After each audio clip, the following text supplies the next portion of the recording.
Welcome to the podcast. It's dedicated to making you a faster cyclist. The Ask a Cycling Coach podcast presented by Trainer Road.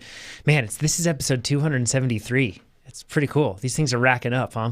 I'm Coach Jonathan Lee, and we have, below me at least on the Zoom video here, we have Trainer Road and Cannondale's Amber Pierce. Hey, everybody. Our head coach, Chad Zimmerman. Everyone. And our CEO, Nate Pearson.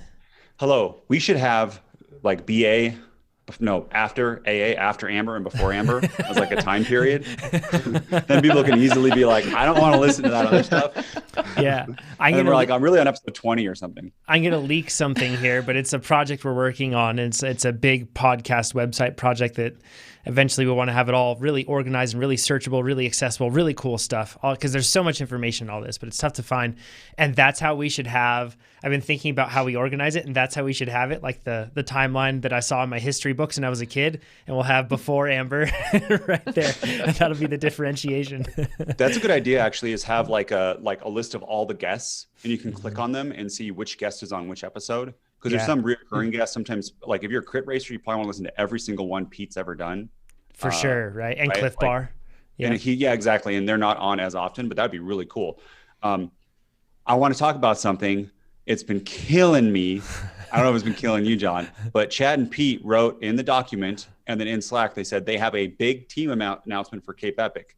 Yeah. And they would not tell us what it is. And honestly, John and I thought you guys were backing out. Or at least we were super worried. So I can't. I'm doing a bunch of group workouts. I've been telling everybody I can't listen or concentrate. My whole life is upended. What is it, Chad? Well, then the suspense is worth it because this is a big deal.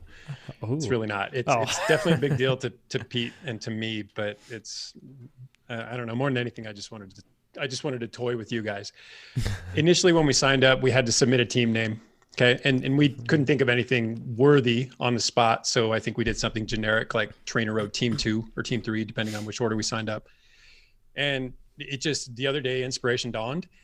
And there was a point, man, harken back probably 150, 200 episodes maybe. Jonathan referred to my vocal delivery on the podcast as Thunder and Honey. And I don't know if that's because someone else said it, or because that's what he thought, but it got said enough times that it stuck with me. And Pete's alter ego is basically the God of Thunder, right? So totally. See where I'm going here?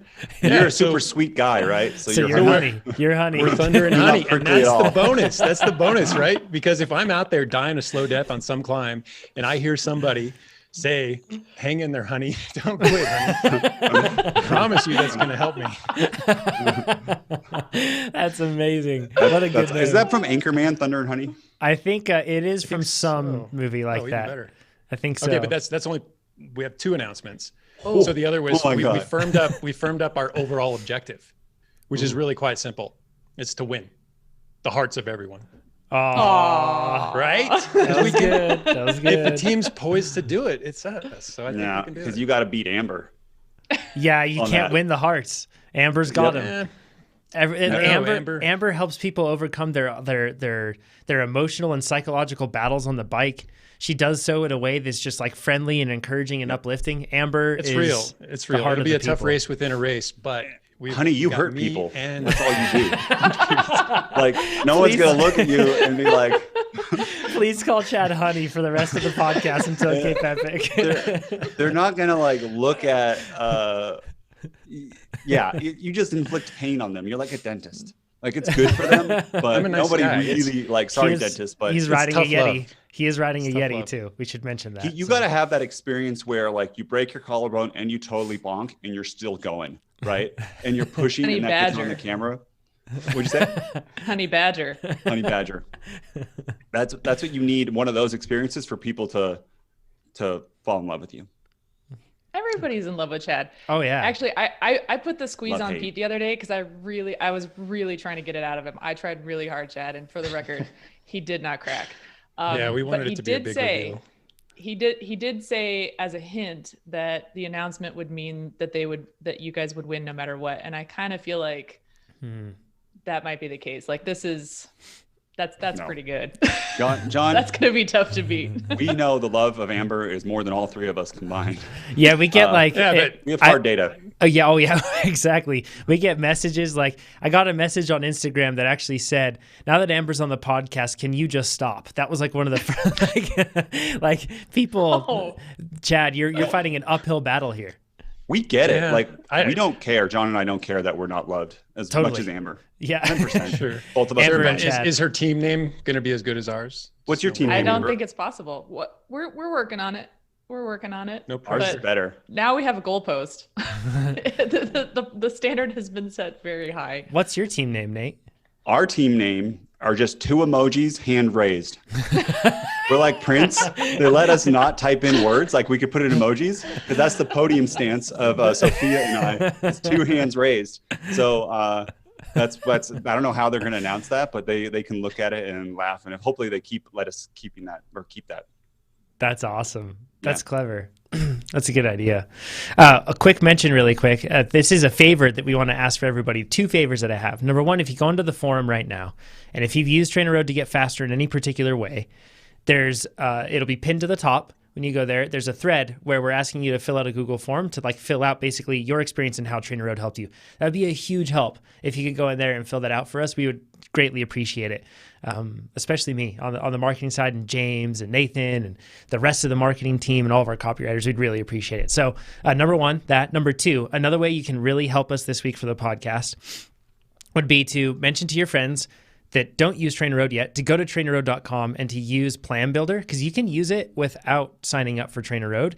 You can go on there and then they can build out a whole season. It's like building and pricing their car, right? Like they can go on there, mess with things, tweak things around, see how it turns out, and they can build their whole season beforehand and check it out and see a portion of that at least. They won't get to see every single workout, but they'll be able to see how the TSS trends, and they'll get the first handful of workouts, that sort of stuff. So that would be a huge help if you could do that. I know we put out this podcast free of sponsorship, all of that stuff, and that's one way you could really help us this week. So please do it. Let everybody else know about going to trainerroad.com. It would be really great. I would really appreciate it. Another thing, the Successful Athletes podcast too. Subscriptions are ramping up for that. People are checking it out all the time. It's free, of course, too. You should totally go and check it out. This week, we actually talked to Amanda Harvey. She was a track racer who then went to go do a multi-day fat bike stage race up in the north of Minnesota. And it was like freezing cold, going through the whole process. It's really interesting. So tons of interesting stuff there. And then we'll be talking to Brad Kondrasik next week, a guy from Texas who has increased his FTP. His FTP and his weight matched. And then he's increased his FTP now to 365, and his weight has dropped over 30 pounds over that time period too. So super cool stuff. Check it out. You can search for it, find it in the description below here even, and you can check it out there. Let's just get into some questions, and then we'll jump back every once in a while. There's some business that we'll cover. Let's get into, actually, Nate, should we jump into yours first? Let's do that. Let's cover your ramp test, because this has been a point We of... just talked about this. Well, People love it. If I have a hard time. we were saying that like if Nate or I interrupt Chad or Amber, we get like our DMs blow up and people get angry. But if Chad and Amber interrupt us, they're totally fine, unless it's Nate talking about him having some sort of misfortune. Then people are all ears and they want to hear it. And again, we understand why. And we know, especially We on own Zoom, it. we're trying our best. We're aware, and we just get so excited sometimes. Yeah. Okay, so this is, I'm telling everyone this because hopefully I put it on Instagram and tr.nate, by the way. A lot of people responded back and had a similar situation. But okay, so I had a big FTP increase to 371, right? And I think that is because I broke my rib. I had a whole bunch of training, kind of overtrained. And then when I broke my rib, I reduced my training a bunch for about 4 weeks, and then I tested. And big 371. I think, Chad, I was actually experiencing a peak, which I've never experienced in my life, where I didn't take away the volume all the way, but I went down like 60, 70%. And I was good. I was doing like 367, 12-minute intervals, and my workouts repeated for over 60 minutes, which for me, that's very, very good. And it was hard, but it was like, I was doing a legit workout. So Chad, what do you think? Peak? Yeah, peak for now. I mean, it might not be your all-time peak, but I think for this season, it's safe to say. It's not safe to say. I'm going to bet you probably aren't going to see higher watts than that. So then I did Telluride, and I did less, like I did taper into it. I did Telluride, and then I did a like recovery afterwards because it was a big race and there's travel and that sort of stuff. Did a little less volume 2 then, still doing workouts. And then I took 12 days off, and then I got food poisoning. I thought I had COVID, but I got a test. I didn't have COVID. I got something because I was definitely sick, fever and all that sort of stuff. Came back, and I went from 371 to 333, 38 watt drop, 11%. Oh my! So on the day though, do you have any intention of doing that again, just to see? Maybe... I'm never taking a day off in my life. Pretty much. No, I was kidding. Yeah. No, I will probably not take 12 days off unless it's a forced like vacation with the family. Those are like the kind of ones where I don't want to say, hey, I'm going to go out for a ride. But it's very depressing, and everyone's like, you'll bounce back, but I do not bounce back like other people bounce back. And I think a lot of people need to hear that is some of these people, I think it's the longer you've been training, the faster you'll bounce back. But I do not experience this. So I'm doing sweet spot base high volume. The workouts are a little bit easier, but they're still like, I was just telling John I can go for 2 hours a lot better in a workout now, but the watts, it's still like my threshold's not 371 definitely, because I'm doing 320 and I'm starting to breathe really hard. So I'm getting, it's appropriate for me, which is very annoying. And Dr. Tim Podlegar, I've been telling people to follow him on Instagram, which you should, and you just Google his name. We just did an episode with him, and he just put up on there they did a study on showing how much people detrain. Mm-hmm. And they actually did it for like 85 days, which is crazy, but they would test them throughout. And after 12 days, which is interesting because the same as mine, the people who did their VO2 max went down 7% in 12 days with no training, which is crazy, right? So when you look at my 11% with the food poisoning, and I'm not very good, so that's probably why I dropped so much. But anyways, I thought I would just share that, and all I got to do now is I have Amber in my head. I even say in meetings, water cutting stone, right? It's just going to take some time, and all I can do is be consistent.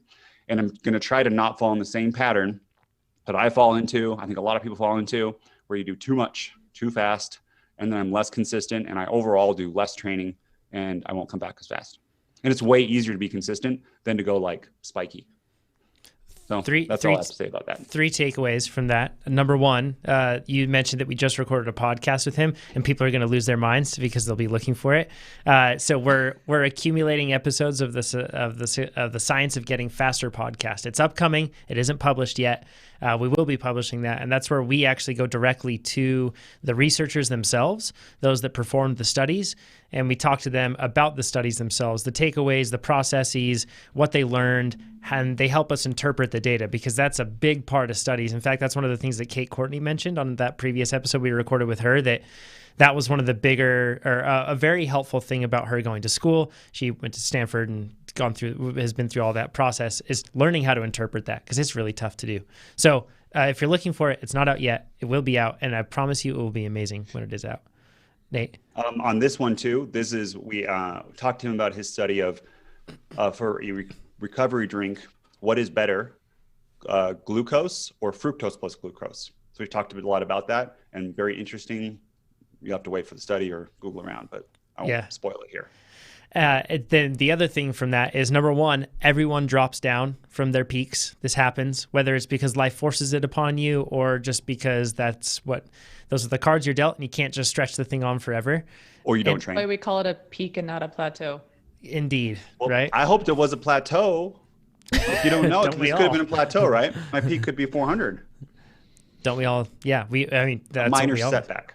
I tell myself at every peak that I'm just at a new plateau, and then I move on up. So optimism. But then the other part about it is it takes time to come back from things, and be patient with yourself. It's okay. The worst thing you can do is really grow impatient and think that, we've talked about this plenty of times, but like, okay, I lost 20 watts and I didn't gain that 20 watts back in a week. So now I'm going to entirely change. I'm going to go keto. I'm going to throw out everything with my training plan. I'm going to switch everything up entirely. And just know that, like Amber says, water cutting stone. It takes time. So fitness takes time. That's what she says. Yes, absolutely. Let's go into Richard's question. He says, "Hey team, I hope that you're all well and thanks for keeping the podcast going in these tough times. 5 stars all around." That's our pleasure, Richard. He says, "I've been a TrainerRoad user for nearly 3 years and using it and the resources and tools available have taken my training and my performance to another level. However, this extra knowledge and understanding keep making me come back to the same question. Have I got the right training focus and how can I strengthen my areas of weakness?" So I have a question regarding my training focus that has been covered before, but reading recently has made me question, how can I sustainably raise my aerobic capacity? That's a key term, right, Chad? Aerobic capacity is what we'll talk about here. And we'll get into defining that and everything else.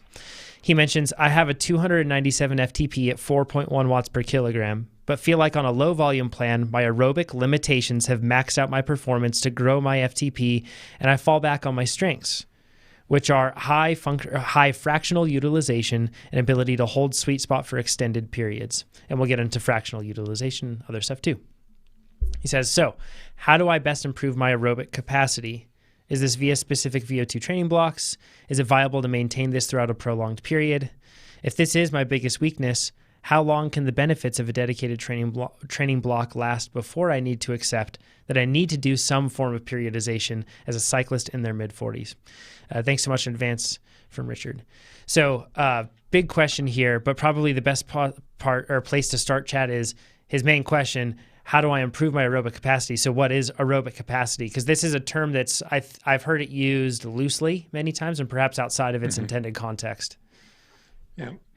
And then real quickly before we get into all that, he asks if he needs to do some form of periodization. If he's following a training plan, he's already doing that, especially if he's working through the phases. So check that box. All right, Richard, what is aerobic capacity? Richard and everybody, because this word gets used a lot. Let me start by saying what it's not. It's not roughly 120% of FTP. It's not a particular power output that's going to drive your highest oxygen uptake.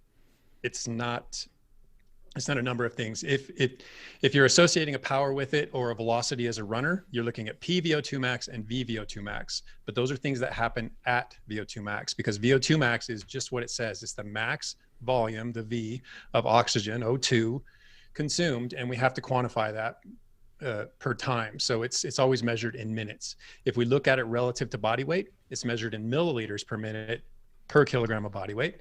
And if we look at it absolutely, we're looking at liters per minute. So how much oxygen per single minute? And an example would be an athlete with a 50 milliliter per minute per kilogram VO2 max. So when you see that person's VO2 max is 50 or 60 or 35, that's what we're talking about, milliliters per minute per kilogram. So if we take a 70 kilogram rider at a 50 mil per min per kg VO2 max, that's 3.5 liters of oxygen consumption. Which brings us to, what is oxygen consumption? Because the consumption part is a very important part of that term. What it is not, it's not your minute ventilation. It's not your ventilatory intake. It's not how much oxygen you breathe in per minute. Rather, it's the amount of oxygen you can load, deliver, and utilize. All three of those parts are key. So when it comes to loading, we're looking at what the lungs and the blood can do. Oxygen into the lungs, impart it to the blood. Then we're looking at delivery, which is the heart pumping it out, the blood carrying it, and the vasculature carrying it to the working muscle. And then as far as utilization, that's the muscle itself, the fibers, in particular, the mitochondria. So really simply, it's the amount of oxygen in minus the amount of oxygen out. So if we assume we intake this much oxygen and we expire this much oxygen, where'd the rest of it go?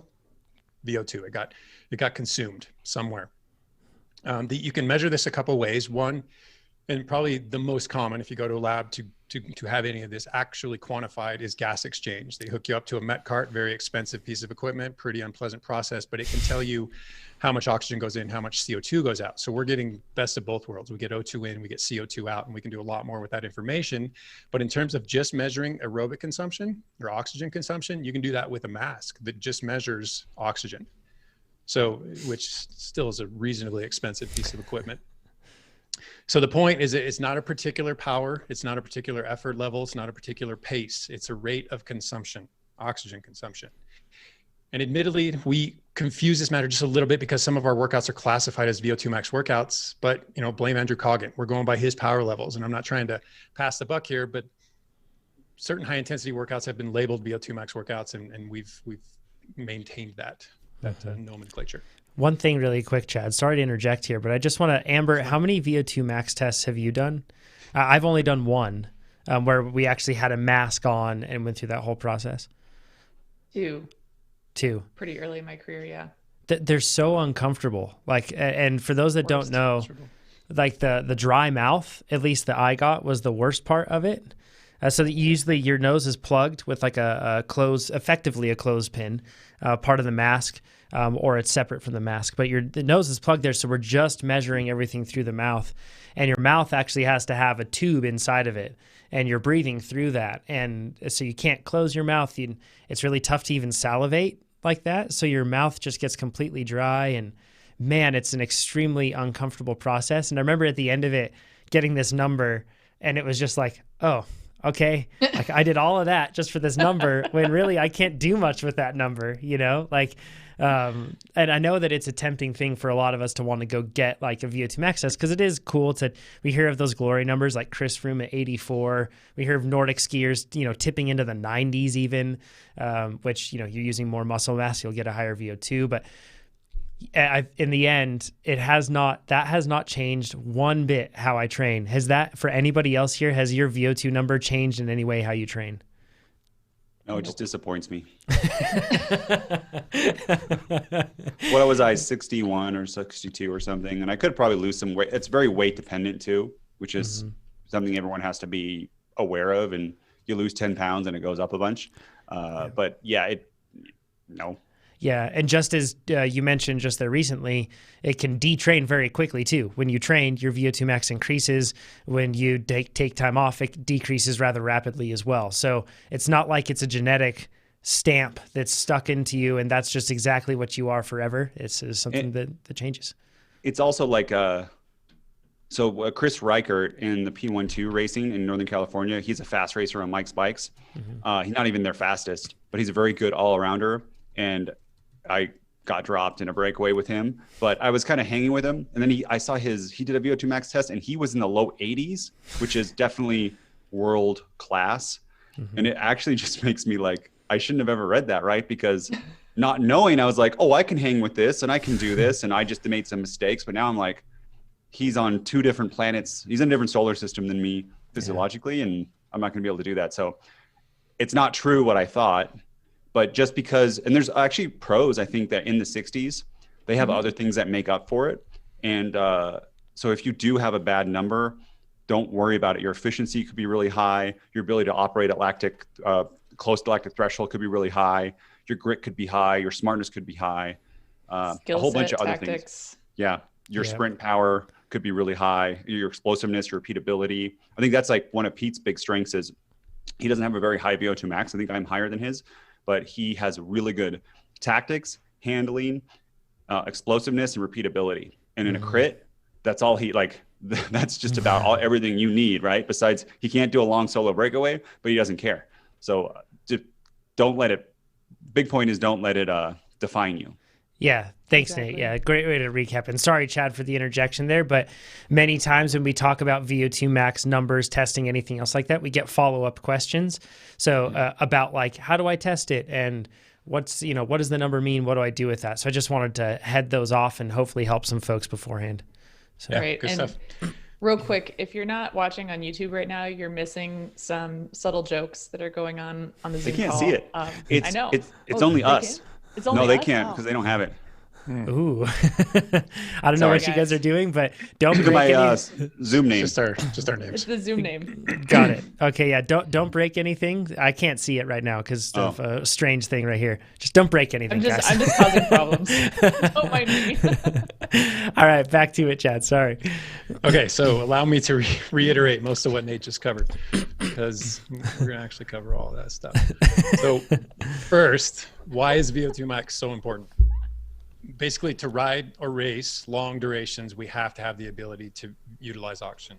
It's vitally crucial, vital component of what we do as endurance athletes and what the fuels and the metabolisms we rely on. Fat metabolism, entirely aerobic. Sugar or carbohydrate metabolism, the byproducts are metabolized aerobically. creatine phosphate stores, so your PCR stores that are in the muscle that allow you to sprint really hard for 8 to 10 seconds. They replenish aerobically. On top of all that, oxygen is relied on at all times during muscle contraction. It's actually been demonstrated within milliseconds, regardless of the dominant energy system, oxygen is in play. So it's crucially vital. Doesn't matter which energy system we're talking about. It's always part and parcel. Okay, so Richard, you referred specifically to as your strengths, high fractional utilization, big word, and scrolling just caught up, big word. The other one is extended sweet spot durations. We're going to touch on both those, and we're actually going to focus really highly on fractional utilization, because even though it is a kind of a $10 word, it's also something that helps us understand aerobic efficiency, which is a pretty difficult topic, and it gets thrown around almost as much as VO2 max does, and it's a very different thing. So let's talk about that. Fractional utilization is basically the percentage of your VO2 max utilized for a particular power output, or a running velocity, or a swim pace, or a rowing pace, or a cross-country skiing pace. It's all endurance sports can be looked at in terms of fractional utilization. So for us as cyclists, fractional utilization is effectively the oxygen cost of power. We could probably simplify it way down to how many milliliters of oxygen does it take me to make a watt. So for example, what percentage of your aerobic capacity, or what percentage of your VO2 max are you using when you're riding at 100 watts, or at 200 watts, or at 300 watts? Maybe you fall at 70%, and then 80%, and then 90% respectively. Now, without changing your VO2 max, so let's hold that constant. Let's say it never changes. You push it to a point that it's going to reside forever. Endurance training can improve your aerobic efficiency. Basically, you're reducing that oxygen cost. So the number of milliliters of oxygen for every watt have gone down a little bit. You're a little more efficient. So for that, the example that I brought up earlier was an athlete with a 50 milliliter VO2 max. That athlete can stay at 50, improve their efficiency, and improve one of the 3 major components of endurance performance. So now instead, at 100 watts, 65% of VO2 max instead of 70. At 200 watts, it's 75. At 300 watts, it's 85. Is now the percentage of their fractional utilization of their VO2 max. So they become a bit more efficient. There's a lower O2 cost associated with each of those power outputs. And then, of course, having said the 3 major components, I know you're going to wonder what are the other 2 major components of endurance performance capacity, and you're all very familiar with them if you've listened to us for any amount of time: FTP and VO2 max. Problem is, when you know your FTP, and maybe you know your VO2 max, or you've estimated it in some way, and now you're kicking around the idea of aerobic efficiency, the tendency is trying to manage all 3 of these things. And how they relate can easily overcomplicate the basic pursuit of performance improvement. We can start dwelling on the trees and not understand or not even recognize the forest. So add to that to get a handle on all these things and to track all these things, you got to spend time in the lab, and probably lots of it, or you at least have to purchase expensive equipment and understand how to analyze the information you get from that equipment. And the fact of the matter is that most athletes need little more than just structured training that yields much more easily measured results. What do we typically come back to but FTP? Build that engine. If FTP is going up, you can't be doing things too poorly. You're getting it pretty right. Repeatability. Nate just mentioned this. Depending on the type of athlete you are, how frequently can you repeat the effort levels and the durations that matter? Improved endurance, which is really just the ability to do longer intervals. And it doesn't matter if they're blocks of endurance work at 65%, or if you're talking about long to longer to really long sweet spot efforts, or even 1 minute efforts at 120%, up to 2 minutes, up to 3 minutes, up to what Jonathan just did, not at 120, but 5 minutes. These are all forms of improvement that don't necessitate knowing everything about what your body's doing to get you there. On top of it, you can see improvements in lower oxygen costs, and you can get this just from looking at heart rate. If a certain power required this many BPM, and now that same power requires less BPM, your heart's not working as hard. Something improved. So this brings us to how do we improve our aerobic capacity? So the crux of Richard's question. So how do we manage or increase our VO2 max? And there's really 2 distinct approaches. It's the low intensity versus the high intensity.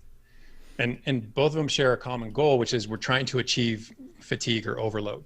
And with duration, or what's commonly referred to as long slow distance, or LSD, More scientifically, it's referred to as high volume, low intensity training, because if it's low intensity, it has to be high volume by its very nature. It's not going to yield improvement. The other end is intensity, which is high intensity interval training, so HIIT, and that has to be low volume. So I mean, it's just how it works. You can't do high volume, high intensity training, not for very long anyway.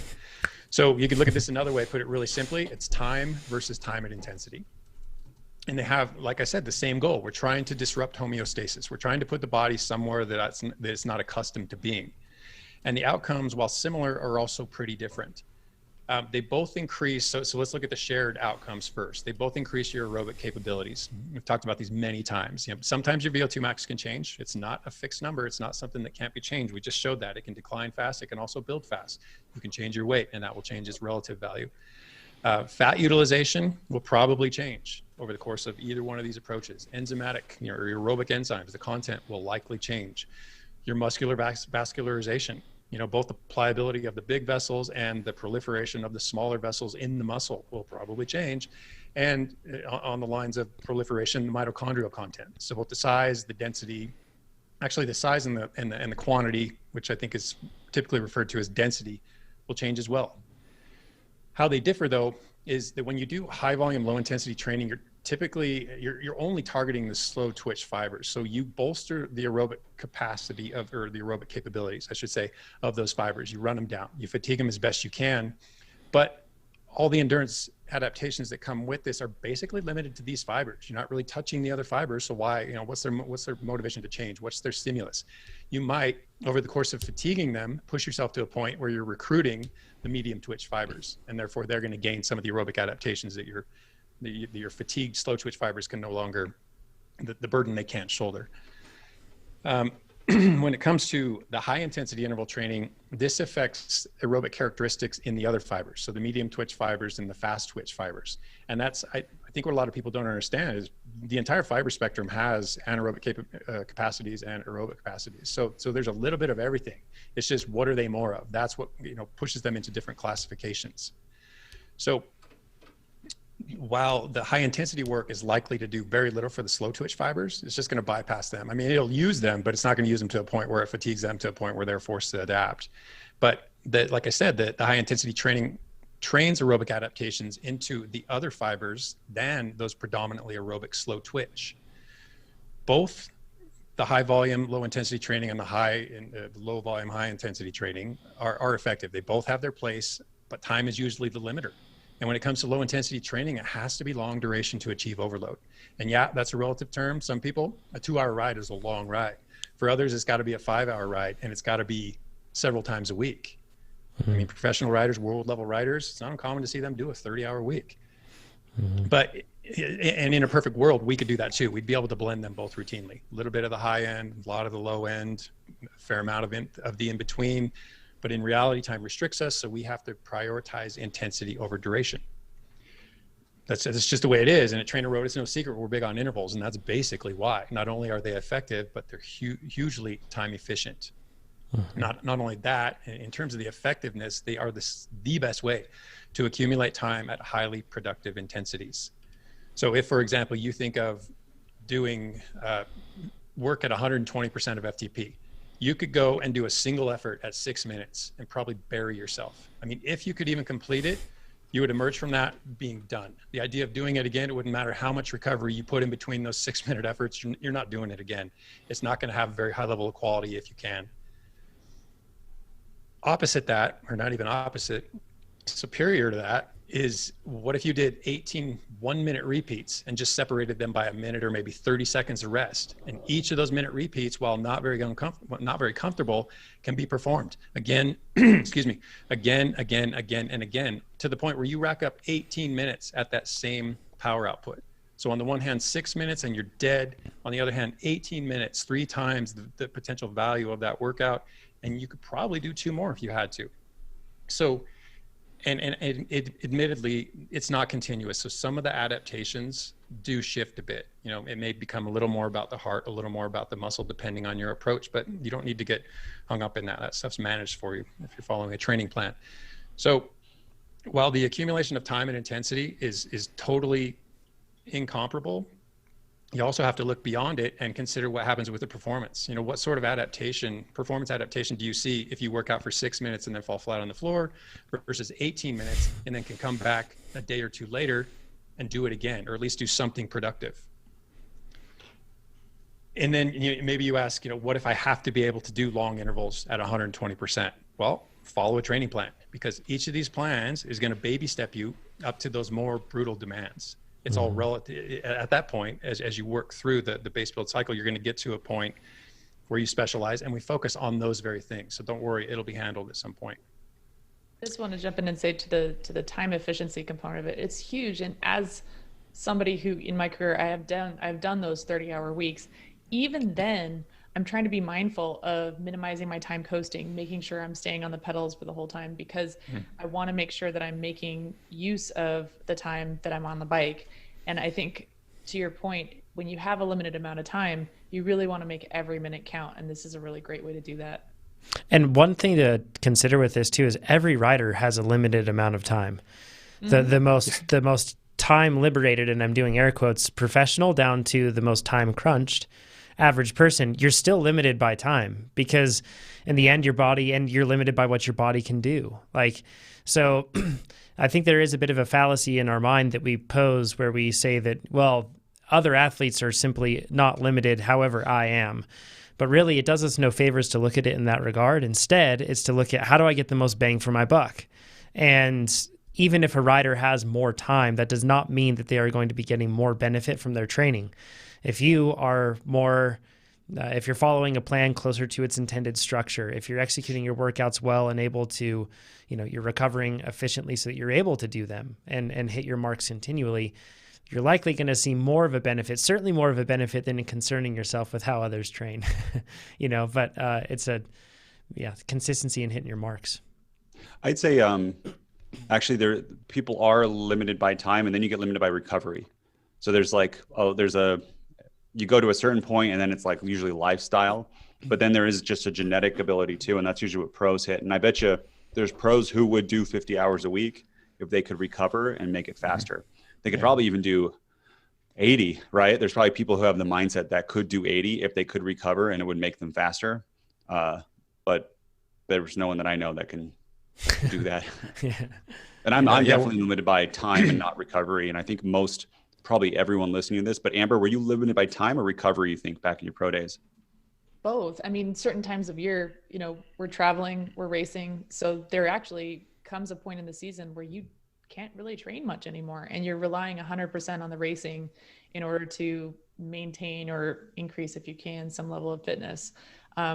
So the travel was a big thing. And then even in the off season, you're limited, because you still have to sleep. You still have to make meals for yourself. You're managing equipment. You're laying out logistics for the season. There's a lot of work that goes on behind the scenes for sponsors, as an example. So there's a lot of responsibilities and commitments off the bike in addition to riding. And then when you're only looking at training, there's mobility, there's strength work, there's stretching, there's meditation, there's all of these other aspects and components of training where you run up against a limit because there's only 24 hours in the day. Yeah. So in one way or another, all our resources are limited, whether it's time, whether it's our physical resources, whether it's all the other things that pull us 100 different directions. We all face limits. Okay. So Richard, your second claim strength was holding sweet spot for extended periods of time. And first off, I want to say that's a highly valuable form of endurance when it comes to bike racing. I can't understate that enough. It's referred to by a number of names. It's either strength endurance. We commonly refer to it as muscle endurance or muscular endurance. It's also more simply referred to as stamina. And stay tuned, because we actually have a question that addresses stamina coming up. So I'm just going to postpone any more words of wisdom until then. I do want to offer a word of caution, however, and that's if you're going to shift your focus to training a performance limiter, and you talked about a weakness, and we've differentiated between weaknesses and limiters in the past. Weakness, you're just not good at it. A limiter, it actually limits your performance. So do be clear on which it is you're faced with here, because if it's just something you're not good at, but you never employ it in a race and you don't really need to be good at it, it's not really a limiter. But if it is a limiter and you do decide to target it, don't neglect this known strength. you're good at your sweet spot work. These are highly employable. This is a highly employable energy system. It's a kind of an overlap of energy systems, but being able to dole out long efforts at sweet spot is hugely valuable in a racing scenario, especially in shorter races, which, you know, I'm assuming, well, you're on a low volume plan. So that tells me you don't have a heck of a lot of time. This is a huge, I do a lot of sweet spot, and I'm doing the high volume plan right now. This is such a huge thing that's helped me win races. Is road and crit is coming. Okay, so road race, end of a 4-hour road race, there's usually it's always like it kicks up so hard at the end and it gets really hard.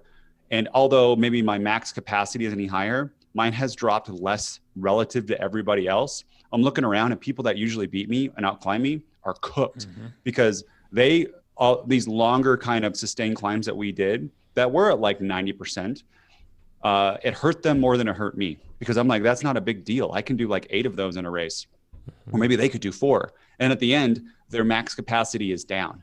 And if a crit too, the videos we have on YouTube of me, a lot of times I'm doing a whole bunch of like sustained like 1 minute power at the end rather than a sprint, because my sprint's not very good.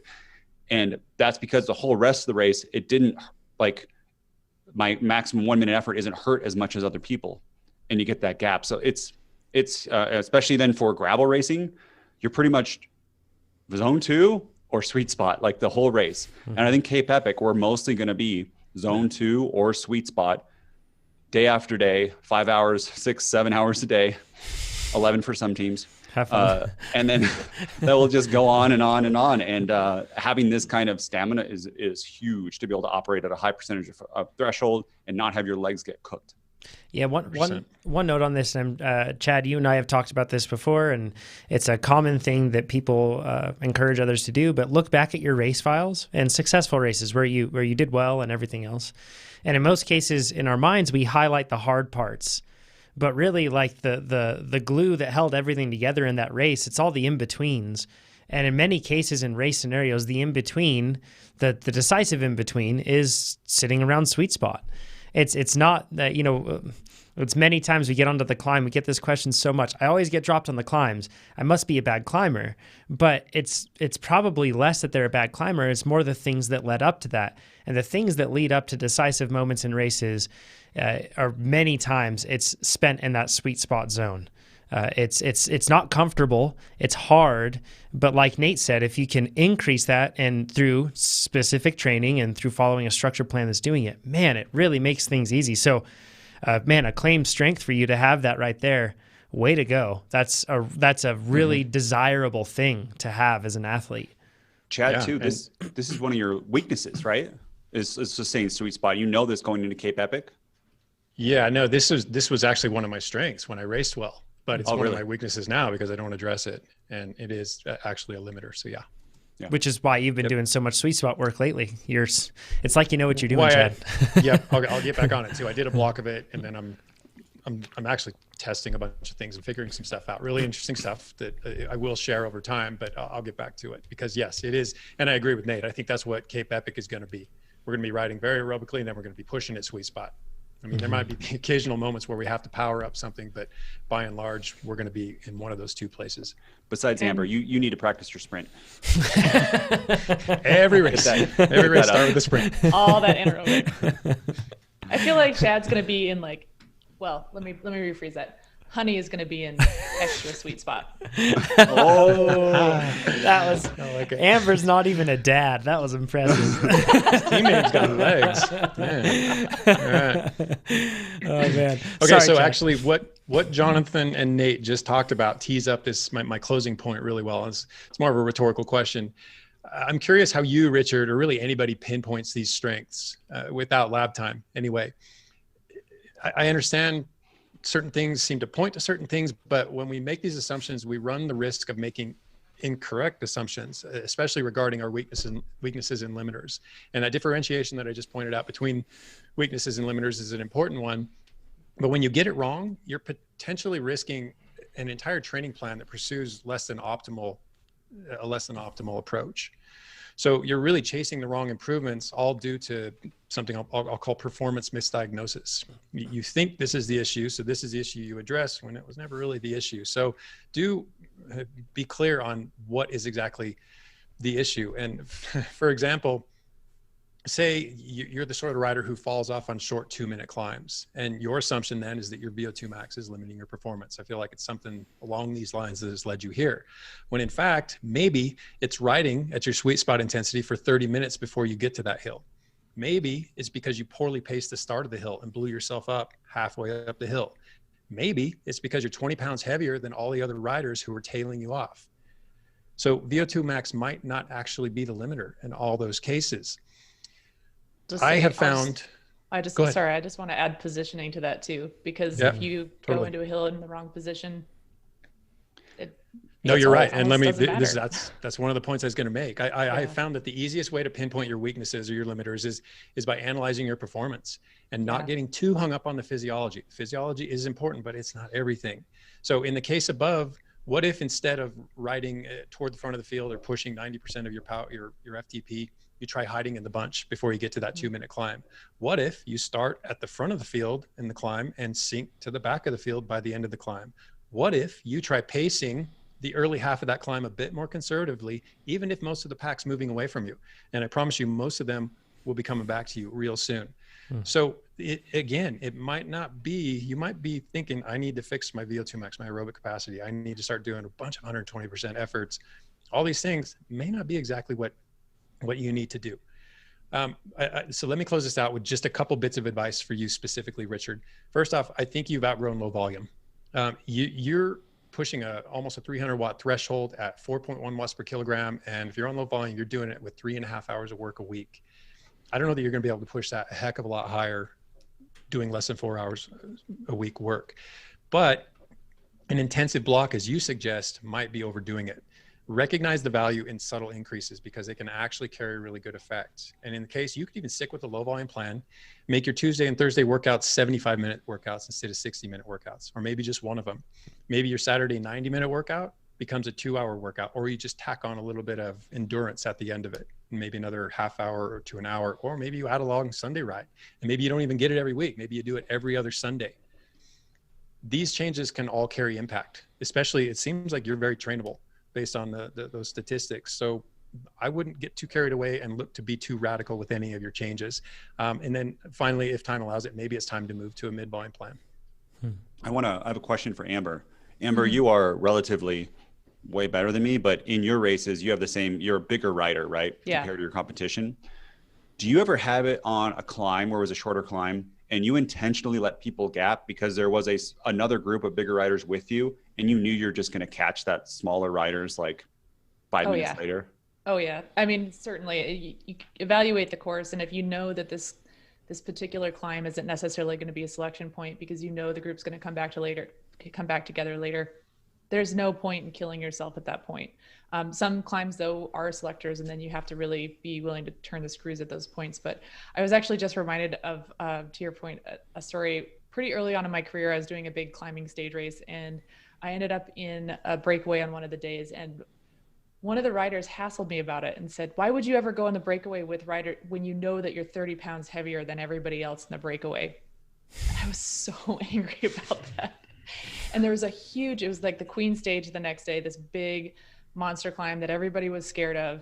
And because I'm strong, I have good power, I had good positioning, and I raced really well, I ended up right next to this girl on the climb.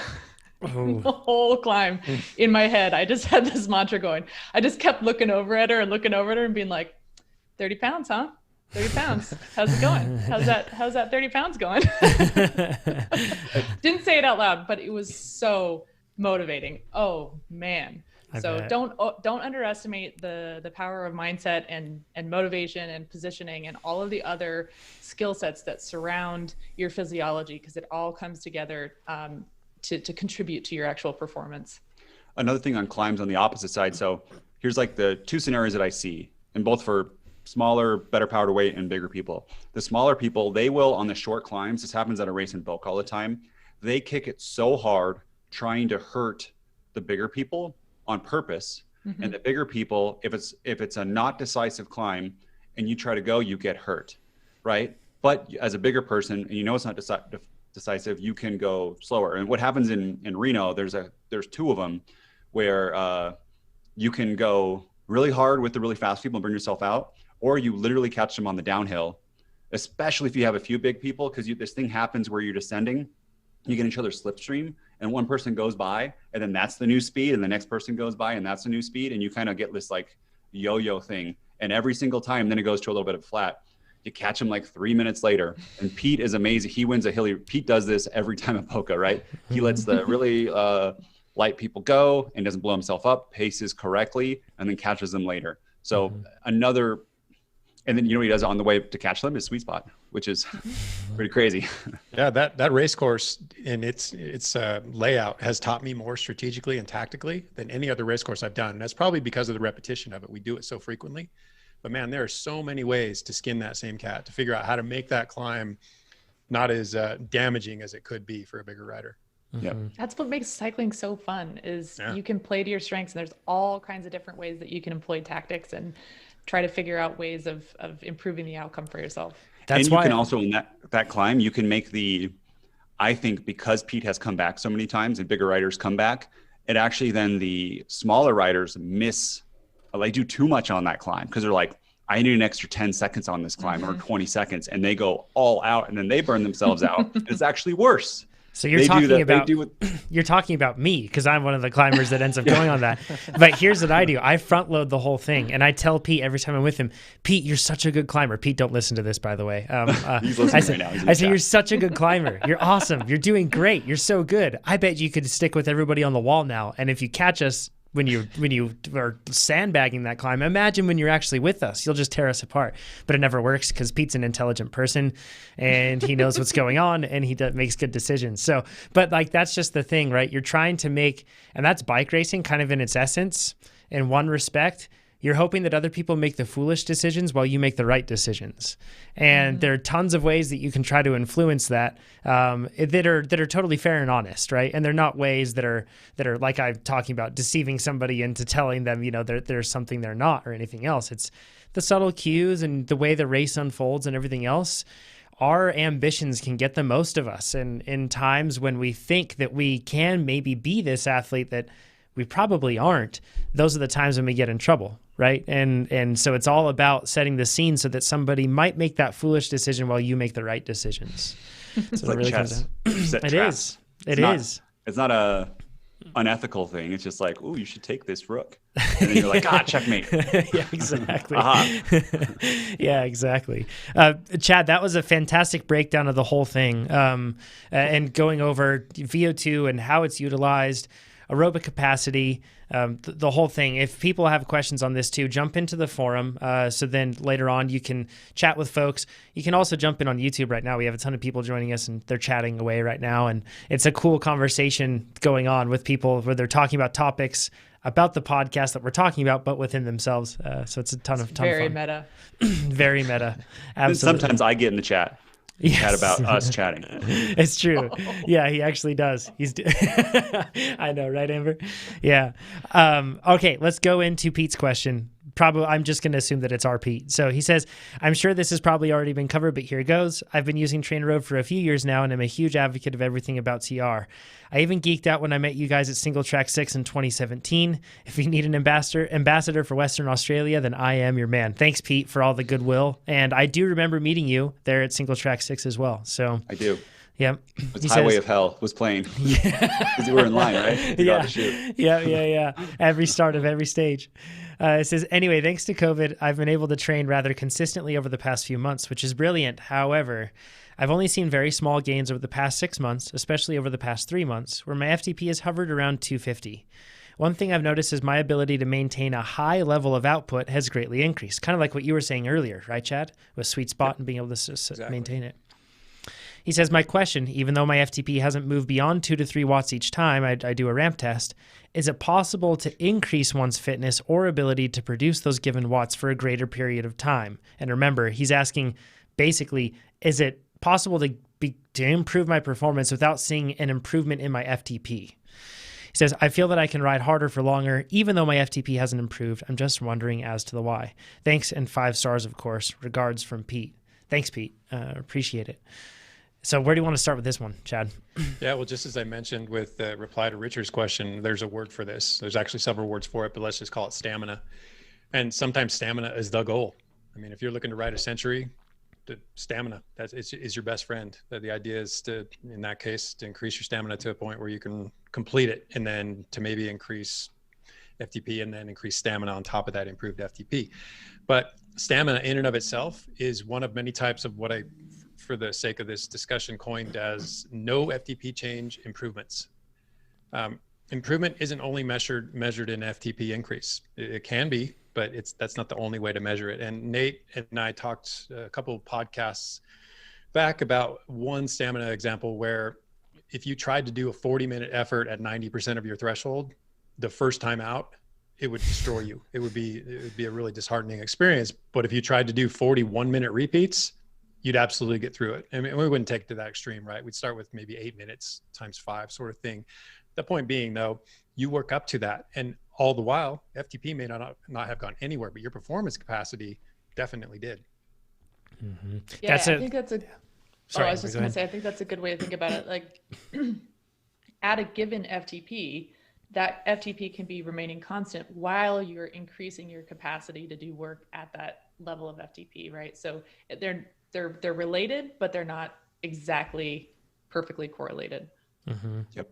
This happens a lot with triathletes too, is at a given FTP, you might ride 80, you might get up to like 85% for 2.5 hours, which is crazy. And there's probably road racers here thinking about training road intervals going like, that is not possible.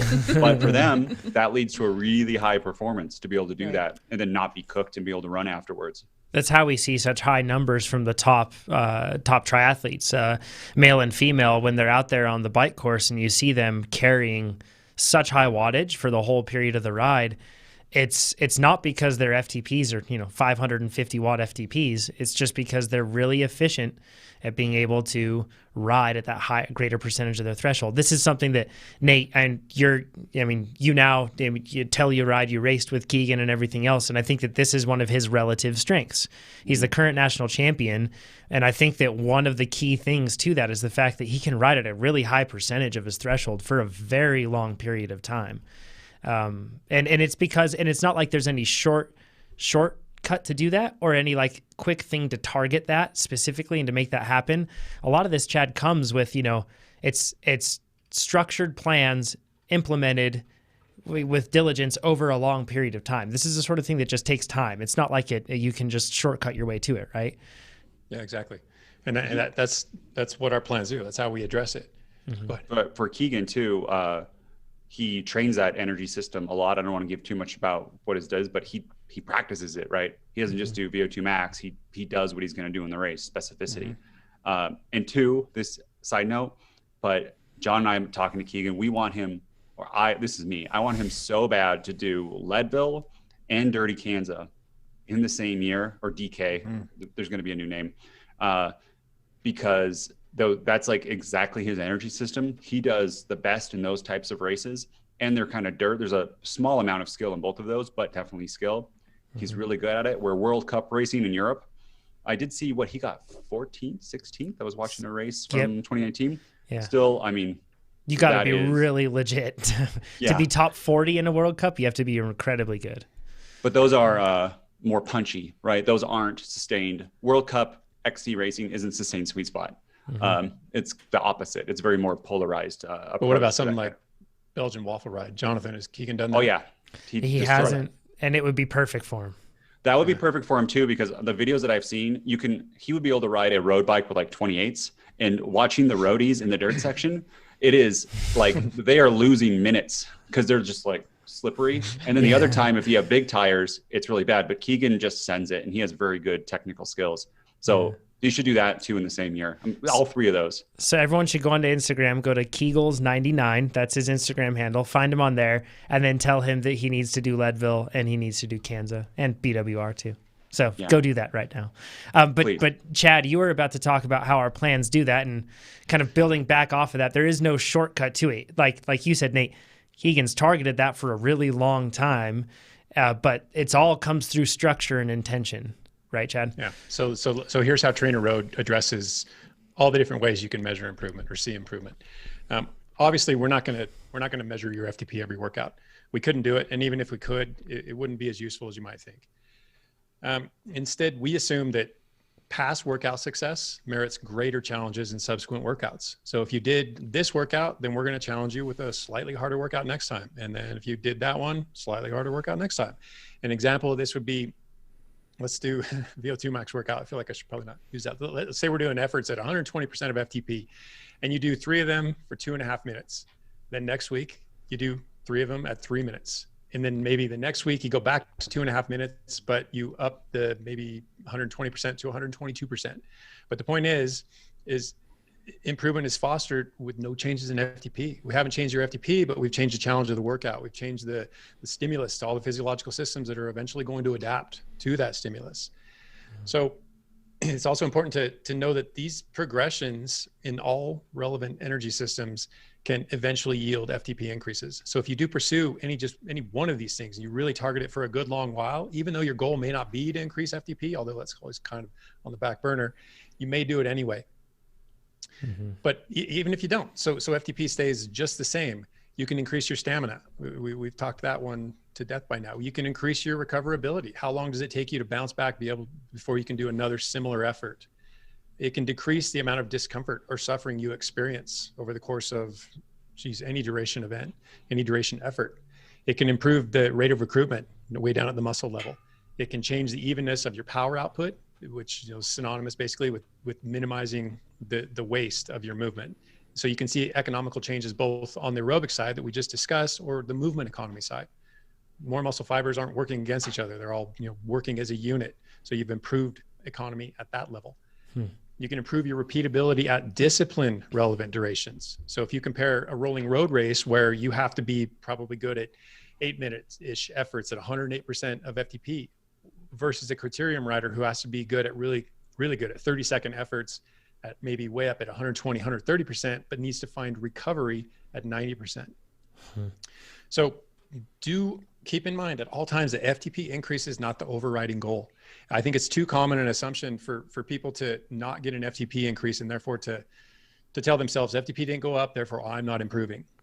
Sometimes that's the case, but not every time. Definitely not every time, especially as we move through the phases. When we get into specialty, you might not see any FTP improvement, but you will be a better racer at the tail end of that plan. So remember, FTP is one benchmark and it's used to measure one form of improvement. As importantly, it's the anchor for each of our training phases power levels. So these little minor upward power level tweaks can themselves be the facilitators of further improvement. But even when those level out, improvement in other ways can still occur. Yeah. Amber, I have a question for Amber. Is progress linear? Pop quiz. Yeah, that was a tall T on that one, Nate. Yeah, I think that's a perfect point right now, is that you can be moving through a plan and maybe not seeing as much or not seeing the FTP gains that you want to, but it doesn't mean that they're not coming, right? Because your body is going to adapt to the workload. Everybody's body is going to adapt a little bit differently. So when you get those adaptations, it's not always going to be along this perfectly linear path. And we see that all the time. And I just want to follow up on one of the things Chad said about, increasing from 2.5 minutes to 3 minutes at VO2 max.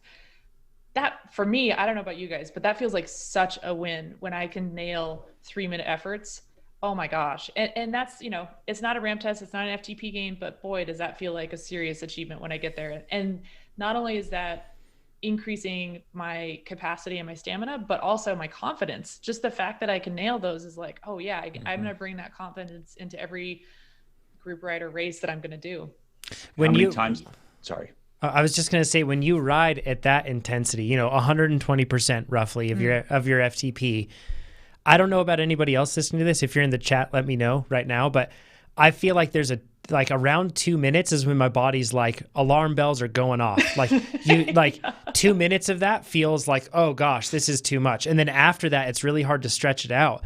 And when you can nail those 3 minutes at that, your FTP may not have gone up, but there's so many times in a race where I find that people start to drop at that 2 minute mark, and that's where they're going to start to fall off. And all it takes is for you to be the one that can last just a bit longer than that, right? And then you're in the position where you can go.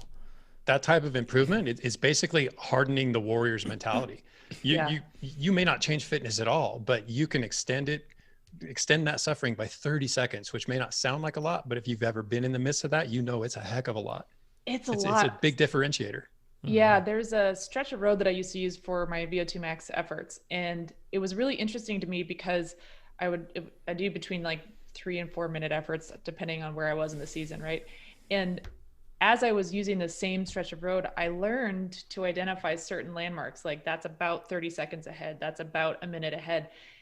And when you start to look at that, 30 seconds of road is a long stretch of road. And when you're talking about 3 minutes of road, or 2.5 minutes versus 3.5 minutes of road, that's a huge difference in a bike race. And being able to hang on for that 30-second stretch of road, it is very significant.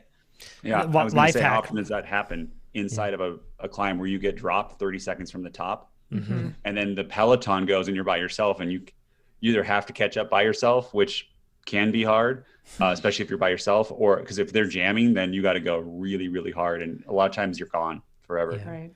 Amber, so you were throughout your career, you really you made your bread and butter, so to speak, as being a domestique, right? Yeah. Being a rider that was there to set the stage for success on their team.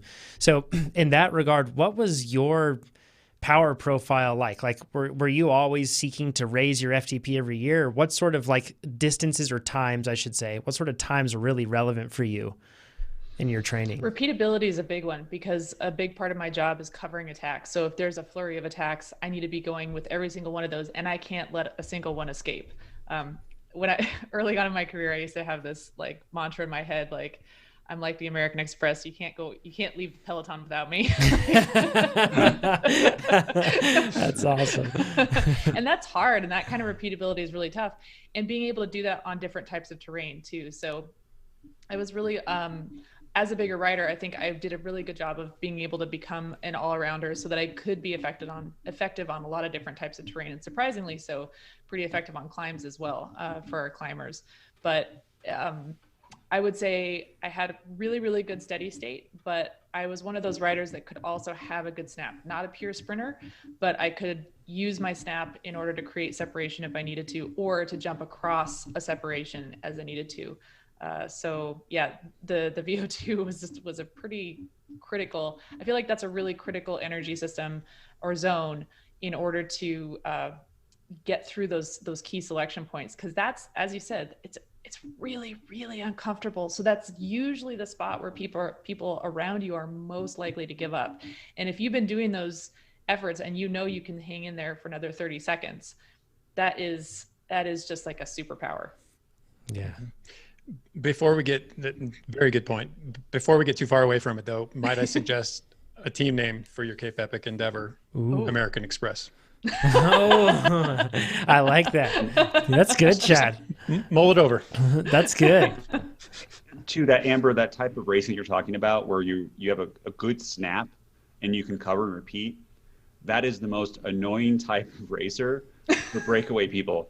Totally. There's a guy locally, Josh Rennie, who he doesn't have great sustain power, but he can just snap for 3 seconds over and over and over again.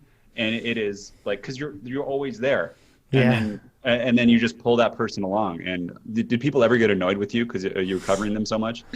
Yes. Yeah. Especially when I had instructions not to work the brake. That's when it's really annoying, because then you're shutting everything down and everyone's like, oh gosh, you again. Because they know the fact that you're there means there's at least one person that's not going to be working the breakaway. And you kind of, it's friendly though, right? People are annoyed that I'm there, oh man, Amber's here, she's not going to work because I had a team made up the road, or we're protecting GC or something like that, and I just kind of shrug and be like, hey, you guys know the drill, sorry. Yeah. That is so they understood your tactic, and that happens. I find the lower the category racing, the more people get extremely mad, where they're like, you're not working the breakaway, you're not doing your fair share, where the tactic is actually, I'm going to sit back here for the benefit of my team. And that, because we have a good sprinter or another way to win. And as you guys experience that too in the lower categories, people are like, they get super pissed at you, and they don't understand. It's I don't know, jumping a king. I don't even know what its tactic is. I mean, a good analogy is, but it's tactic. It's okay to not work the brake. Totally. Yeah. We're going to run into some rapid fire questions now. This is going to be somewhat of a new segment that we're going to try out here on the podcast. And then I think that one of us has a tapping something going on, whether it's like a cable or a microphone or something like that. So just as a heads up, I'm hearing it in my head. And I bet some audiophile listener right now is like punching whatever he's listening to. I hear it too. So it's either, so it's Amber then. It's probably me. Yeah. Possibly. I think my microphone was up against the desk. Cool. Okay. So let's go through some rapid fire questions where we try to answer things quickly. Not really our style, but we'll give it our best shot. So first thing, it says sweet spot versus traditional base for riders resetting for the 2021 season. Man, we've gotten tons of questions on this recently. So I'm just going to actually do I'm just going to bail on this one in one respect, but I promise you I'm going to drop you off with good information. There's actually a forum thread that you can look for, sweet spot or traditional base training. And then if you search sweet spot versus traditional base, ask a cycling coach, you're going to get videos that pop up on YouTube, podcast clips, tons of other things, links to existing podcast episodes where we've discussed this in the past. But we talked about the constraints earlier. Chad had a great discussion on that. So that'll guide you on that. Next one, downside of doing a longer B race as prep for an A race. An example, 100-mile A race or 100-mile B race for a 60-mile A race. I think I wrote down the notes on this one, but I'm not sure, but I agree with them. Downside, recovery. That's the thing you have to balance of how long this is going to take you out of training. Upside, you get to test everything in a race situation. People say don't do anything new on race day. My opinion is everything is new on race day. Everything's different than your training day. You have race experience, you gain confidence. Other downside is it's canceled probably. This event, I think they said that it is canceled. Specific one, yeah. And my personal opinion on this one, if you can handle the recovery and it's not too close to your A race, it's a really good thing. Mm-hmm. Yeah, for sure. Agreed. Yeah. Next one, Chad. Maybe you want to handle this one. I have some thoughts on it too, but how to tweak plans for ultra endurance races of 12 to 24 hour formats. Another really common question that we haven't addressed a whole lot on the podcast, but it's a simple answer. I typically come back to two things. One is try to integrate a weekly long ride. If you can't do it every week, try to do every couple of weeks. Actually, that's probably it. Just try to weave in that long endurance ride. So I just have one. Mm-hmm. And then make that long endurance ride progressive in nature to go faster. So you don't want to jump in a really big one and then have it ruin your week of training for recovery. Yes. So do as much as you can recover and then try to increase that amount. Don't do 12 hours on the first time you integrate it. Yeah, and then be like, I'm out for a week. Yeah, exactly. You're doing 6 hours a week of training, and then you do 12 hours on one day, and then completely blow yourself out. Next one, plyometrics for mountain bikers or cyclists in general. I would say yes, personally. I have had experience with doing it. It's not like I suddenly can do 1,500 watts in a sprint like it's easy. However, and I'll just take the mountain biking angle. Maybe Amber, I don't know if you want to touch on the road angle or anything else, but on the mountain biking angle, I found that it helps my agility, and I'm using air quotes here. And what I mean by that is my precision.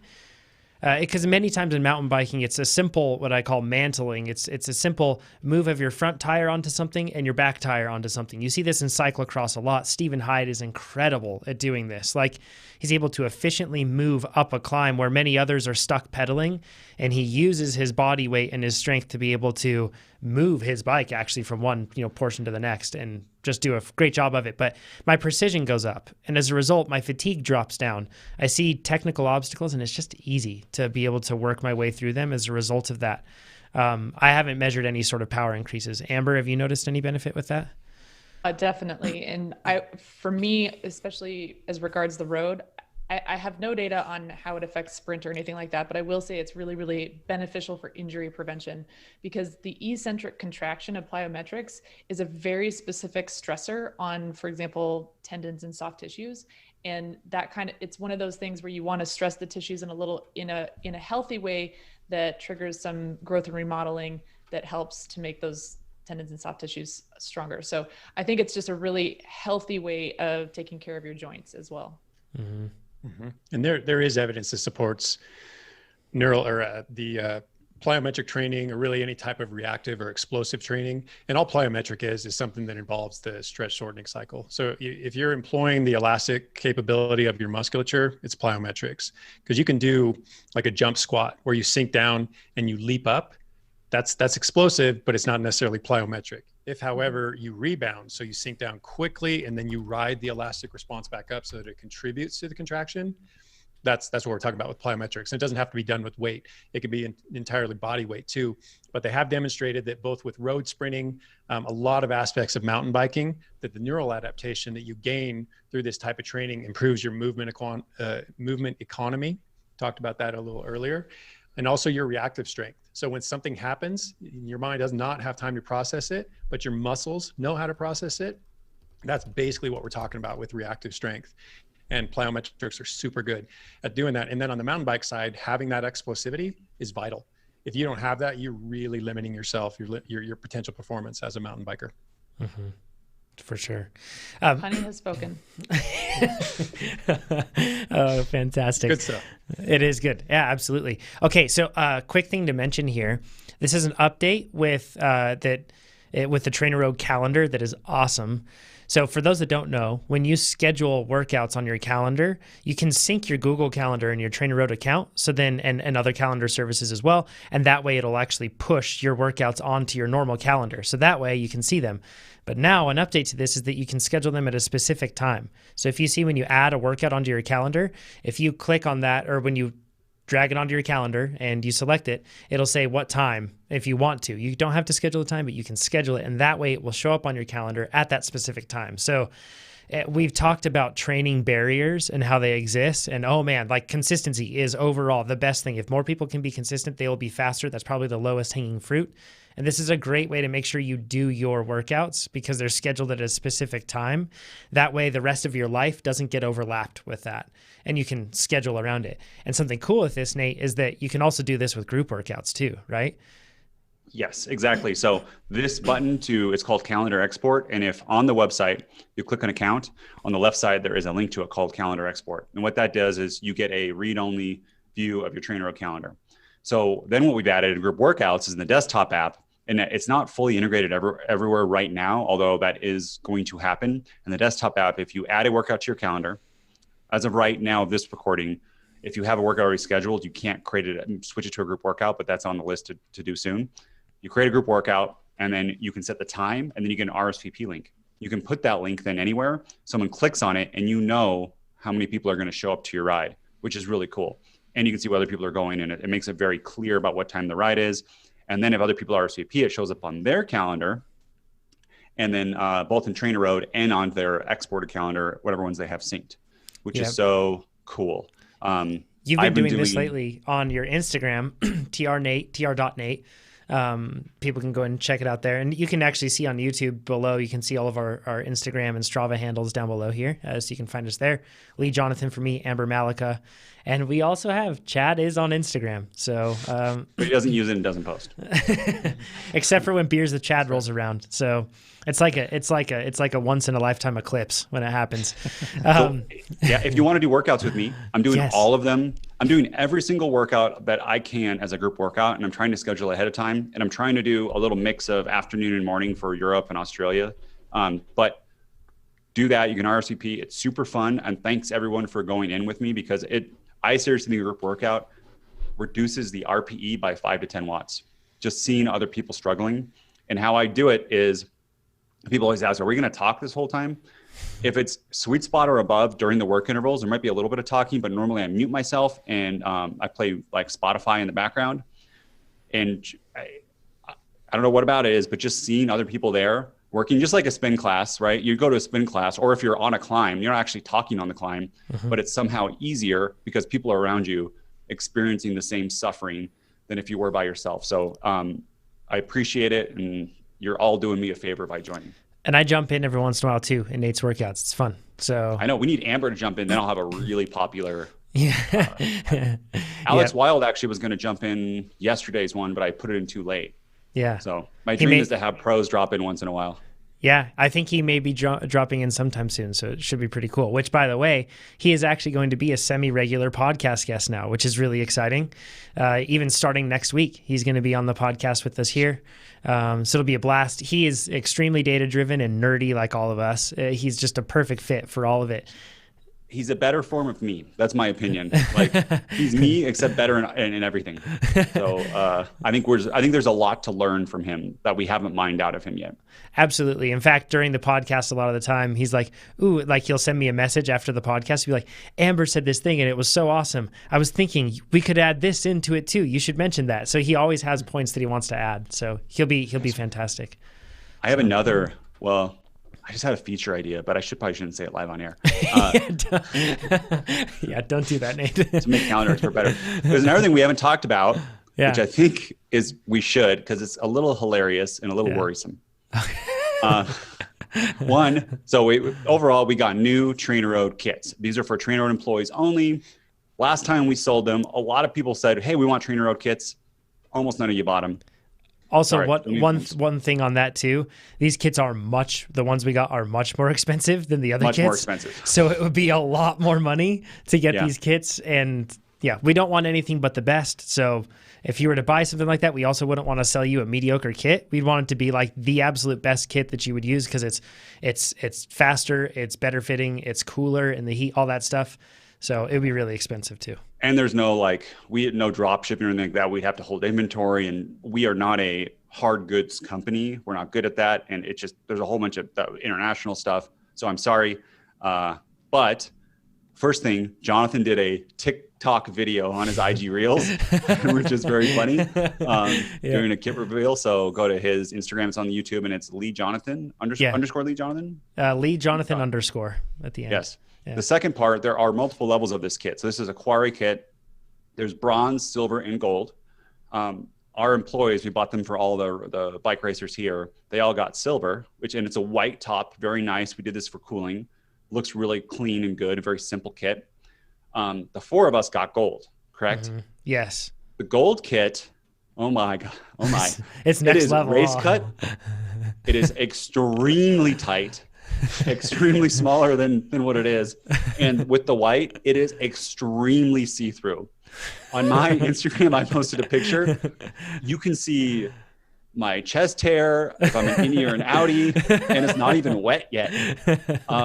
Chad and Amber, I don't know what you guys like.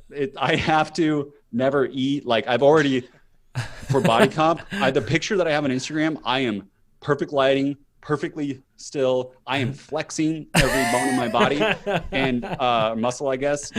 And like just normally I do not look like that. And if I sit down, my stomach roll, like it perfectly shapes around my stomach roll. You go for sure. It's kind of like underneath that. No, it's just like roll, roll, roll. So I don't know. Have you guys tried on your new kits? Yeah. Is it see-through like mine? Pretty see-through? Yeah. It's not terrible, but maybe it was the lighting. I don't know. Or the tightness. Mine is just stretched out so much. There's no fabric left. It's got to be that way. It's white. So it's going to be cooler in the heat, right? That's the reason we did the white there. And then it's a fabric that's really good at not trapping heat as well and on the body. And it's also like there's no wrinkles, no anything else like that. It's like a proper race fitting kit, you know? This is like you see Sky. It's a different brand that Sky uses, but they're pretty see-through. You can see the bib shorts. Mm-hmm. You're gonna have to wear sunscreen underneath. We know about cold black before. A bunch of people message us about that, and that's the idea that you can have black that is cool. But what I've seen is they put out a black kit, a cold black kit, a blue kit, and a white kit, and they do an infrared gun to see what the actual temperature is. And the white kit is like 40 degrees less temperature on the actual surface of the kit compared to a cold black kit. It's still less. Cold black is better than black, but the white is a lot better than that. A lot better. So I don't know. I feel like we could take a transcript of the last minute of conversation and it could be 100% like the Emperor's New Clothes. Like this kit, it's like it's so see-through and I feel so cool. Yeah, exactly. Yeah. Chad, how's yours look? I haven't tried it on yet, so I'm super eager now though. But you got a bigger size. Chad was going to get medium. Chad has more like a bigger upper body than me. Yeah. Jonathan talked him out of it and got large. And so I got some mediums and I got a large on accident. And my large is skin tight. Great. So yours is going to be super skin tight. You should post a picture on Instagram, Chad. They're just the best. They're so comfortable. Oh my They are gosh. comfy. Oh, they And are they're really fast nice. Yeah, it's too, nice stuff. which They'll is be cool. fast and cool. There'll just be motivation to Get lean. have a good body comp. Yeah. Also, You to be can clear, it isn't see everything. sponsored in any way. These are, these No. are not cheap kits or anything like No. that. So, How yeah. dare we pay retail? Help us out. I know, right? So it's not sponsored at all. We just like the fast stuff. Okay, one more rapid fire question. We definitely failed at this section for the first time out, but it's okay. One more rapid fire one, then we'll get into another normal question, and then your live questions that you submitted via YouTube. So if you haven't submitted it yet, go ahead down below. Also, if you're watching right now, give us a thumbs up. Find the thumb, click it. Super helpful. Other cyclists will find it. 5 So, stars YouTube. Yes.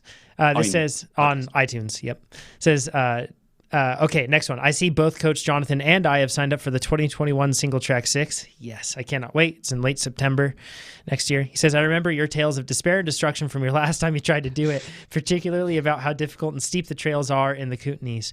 That's the mountain range that the race happens in, or part of it. He says, I have to put in Plan Builder, or I have put it in Plan Builder as my A event, but I'm wondering if you would recommend any changes to the plan to deal with specific challenges of this event. Also, any tire or equipment recommendations. So a couple things. This is like in general, if you're doing a stage race and that's on your calendar, I would recommend intensity stacking as you get closer to your event. And what I mean by that is if you have your training plan laid out, which the cool thing with Plan Builder is you can pick which days you want to have your hard workouts, your easy workouts, your rest days, all of that. You get to just drag and drop and pick that, and then it'll lay out the whole plan like that for you. But then if you want to make changes ad hoc on the fly, you can just drag and drop your workouts around on your calendar. And I would recommend that as you get closer to your goal event, but not waiting until the final week or something of it. I'm talking in the build phase, start to incorporate this, and then in the specialty phase, maybe even ease off a bit if you want. But take your hard days, and instead of doing hard day, day off, hard day, easy day, do hard day, easy day, something like that. That's what I do with my mid-volume plans is I'll shift the order as I get closer to something like a stage race. So that way I just get used to that load of that back-to-back, making sure that I'm not working myself too hard and making sure I still give myself the adequate time to recover. So that's number one. Just gain a familiarity with what it feels like to back up a hard day with another hard day. If you haven't come up against that and you jump into 6 days of back-to-back work, it's going to be a really rude awakening. Yeah, someone has that from personal experience. Yes. The next thing, prepare yourself to be able to ride at a wide range of cadences. And the reason I say this, if you're not doing Single Track 6, like the majority of you, I'm sure, listening to this, prepare yourself for the specific demands of the event. And in this case, this race will require you to ride at a very low cadence at different times because of very steep and long climbs when you're on tired legs. Cape Epic is probably going to be the same thing. You'll have to be familiar with being okay with riding at 60, 70 RPM for quite a while. And that's just, the way that it's going to work. So do that. Get tougher tires as well. And what I mean by tougher tires doesn't necessarily mean a thicker casing. It may mean a tire with just a bit more knob. Like, for example, instead of running something like an Aspen from Maxxis, you might want to run something like a Recon. That might give you a little bit more bite, or an Ardent Race, something like that. And then finally, gearing. Try to give yourself as many gears as possible. On race day, you will not be complaining about it. I can't remember a single time in Single Track 6 where it's like, I'm spinning out, I'm going too fast, because all the descents were like, you're on the brakes and doing some gnarly stuff the whole time. So you're definitely not pedaling. And to give that into context, I would say that if you're on Shimano or SRAM, do a 51 or 52. SRAM has that new 52 Eagle and with a 32, unless you're over 5 watts per kilo. John you were like 4.5, 4.7, 4.8. No, probably at sea level. You're probably close to sea level. At that race, because training had been inconsistent, I think I was somewhere around like 4.7, 4.8. Okay, so John's at, let's say 4.8. On my broken bike, he took my Eagle drivetrain off just to have a 50, and he still needed many more gears. Yeah. So unless there's probably not many people doing that race above 5 watts per kilo that are listening. If you are 3 to 4 watts per kilo, consider a 30 with a 52. Just like John said, there's no sustained fire road descent. You are going a million miles per hour where even a 36 wouldn't help you, or you are very, very technical. All the downhills, the nice thing about that race, the downhills aren't fire roads. They're always single track. Yeah, right? It's amazing. So you don't have the sustained pedal stuff. So don't worry about not having the bigger gear. You're not going to be going 24 miles per hour pedaling. And bring a tough bike. So I have some friends doing this, John. I'm kind of like, I I know. want to do it, but should do I don't it. want to. Because your bike handling skill could handle it now, I think. You've improved so think? much. You thought that last time too, John. You were like, "Let's do this. Trainer Road should pay for us to go to Canada and do this awesome bike race." And Chad and I were like, "We're gonna die." I didn't know the race was going to be that rough. Now knowing the race, but also knowing your vast improvements you've had, I think that you could do it. So If there's no bench cut where if you miss the trail you'll die, I probably will. If there's no interruption, I do want to do that. I can't guarantee that. Yeah, I know. I think we'll have to You're ask gonna the skip that director. I just don't want. I don't know anyone else, but I'd rather go down a chute than bench cut where it's like a cliff. That just kills me. Even if you got a great view, whatever. Yeah, if it's a tree where you fall into the trees, I'd be fine. I just don't want the likelihood of death of being really high. Didn't you guys have that? Like There's one stage. There's one stage. Dislike of the likelihood of death. Yes, I have that. There's one stage. People don't. We're not doing that one again. So that was in Kaslo. We're not doing that one. So yeah, but it's fine. If you think about it, you ride in a bike lane all day, 0 questions. And most single track is like that wide. So I've gone where I like look, I like do something, I look up and I'm like, ooh, I'm on the white line. Yeah. That's definitely happened to me. Yeah, it's true. Let's get into Sam's question. And also, if anybody's doing single track 6, let me know. I can't wait. It's going to be an absolute blast. I'm really excited for that. Also, one other thing on gearing. I've been experimenting recently with 32, 34, and 36 tooth chain rings. And I do feel like because a 36 is supposed to be more efficient than a 32 because there's less chain bend, less chain wrap. Now, we're probably talking a very small amount. Like it's probably 1 nothing. to 2 watts. 1 to 2 watts, right? But I do think I could probably get away with a 36 on the majority of the races I do. But I'm going to keep that 32 handy as well. So would you go 52 in the back or 50, you think? For single track 6? Yeah. 52. Yeah. I think. I don't know. I haven't ridden with it, but it's a big jump. I will say that much, going from whatever it is, like 40 or 46 up to 52. That's a really big jump. So that might be a bit annoying if I find myself just in between, but I'll test it out beforehand. And you're really good too at operating at lots of cadences. Yeah. You're not like one of those riders that's like, I got to be at 80. You could go 100, 110 and be fine. Yep. Yeah, I could. So let's go into Sam's question. He says, this is the last one before the live questions, by the way. He says, love the show and everything you do for the sport of cycling. Amazing stuff. Thanks, Sam. It's our pleasure. He says, I have a quick question and then maybe a more detailed one. I'm doing the unpaved gravel race this year, which is 120 miles and over 9,000 feet of climbing. I used Plan Builder and it gave me Rolling Road Race. Because of COVID, it's a rolling time trial start, and I'm not going to be riding in a pack. So I don't know if Rolling Road Race is going to be the best fit. With the profile and race layout, I think either Century or Climbing Road Race is a better choice. What do you think? And he's talking about, since it's a time trial, he's probably going to be pacing it more steadily rather than rolling, is what he's saying. My other question, and actually, let's just cover that one first. So firstly, just you can actually, and actually, Chad, you should probably clarify the differences between the plans, and I'll get into the mechanics of it. Yeah, first off, let me say, Sam, I think you're onto something there. The rolling road race probably isn't the best fit for something like that because of the sustained nature of the climbs and the long days. The difference between them really is just that rolling road race is exactly that. They're short, pitchy climbs. So it's going to be a little more reliant on super threshold stuff, whereas the climbing road race is going to be more sub-threshold, longer climbs, simulations anyway. And then what differentiates those two from Century is more about, like we just talked about, improving stamina. So you're not really doing a Century plan if you're out there to win the Century, or if you're going to do a Gran Fondo, you're not in the lead group contesting the podium, then Century is probably a really good fit. If, however, you do want to race it and you do need to have a wider array of capabilities, I think the climbing road race plan is a better way to go because it addresses a wider cross section of different capabilities.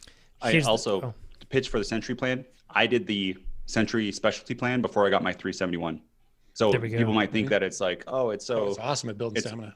Yeah, it's only good for blah, blah, blah, but it's like over-unders, right at threshold and sweet spot. It's good. I like it. Probably exactly what I need to do. Yeah, good point. Yeah. And then the cool part about this is with with Calendar on Trainer Road, you can actually find the annotation where that block starts. And if you click that, you can actually change the training block. It's so easy. So for you in this case, Sam, if you have Rolling Road Race on there, just click that notification where it started, and then you can switch it over to be Climbing Road Race Century, whatever else you want to do, which I think Century is probably a good idea, in my opinion, at least. And two, that is coming to mobile soon. I forgot, I was trying to say this earlier in the podcast. I don't want to forget about it, so excuse me for this interruption. But our new mobile app, we are 6 issues away from a closed beta. So in that closed beta, I think we're bringing in 300 people. Once we're sure that's good, we're going to go to an open beta when anyone can get it. And there are some really cool improvements you guys have all won on the mobile. And then that too, we have so many engineers locked in on that. That lets us do a huge roadmap of features that I think everyone's going to be very, very happy with. Mm-hmm. He says, my other question is more about the race itself. With COVID and it being a time trial start, I'm not sure how to approach the race. I'm sure some packs will form, but I'm not sure if I feel comfortable with pack riding at this point. From a COVID standpoint, not group riding skills, he mentions. Which means it may end up being a 120-mile solo TT. Any tips for mentally preparing for that?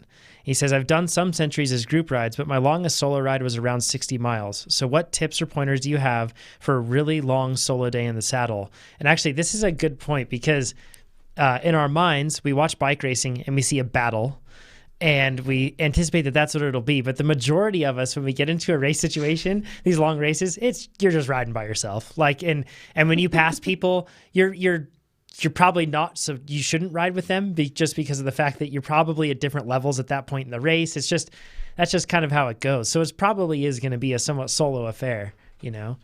Amber, at DK, how much time did you spend alone in that mass start race with 2,000 people? A lot. It's a 200-mile race, and it kind of gets broken up into 50-mile chunks because of the sag stops. And there was one 50-mile section. I actually found one rider. We were very, very well matched in terms of how we were pacing and the pace we wanted to go. And we rode the whole 50 miles together. But I think that's pretty rare. And most of the rest of the time, honestly, you're in and out of groups and you're very, very much in your own head most of the day. Mm-hmm. Yeah. So I want to, the reason that we teed this one up for Amber, because I was like, I don't know many people that are, especially on this podcast, that have had a lot of time doing a lot of very long rides, and you're probably the best one suited for this, Amber, being a pro cyclist for so long. How do you manage things with these long rides? There's a variety of aspects that you need to kind of consider when you're thinking about preparing yourself for something like this. So I think you're making a really good assumption that you're going to be spending a lot of time on your own in this race.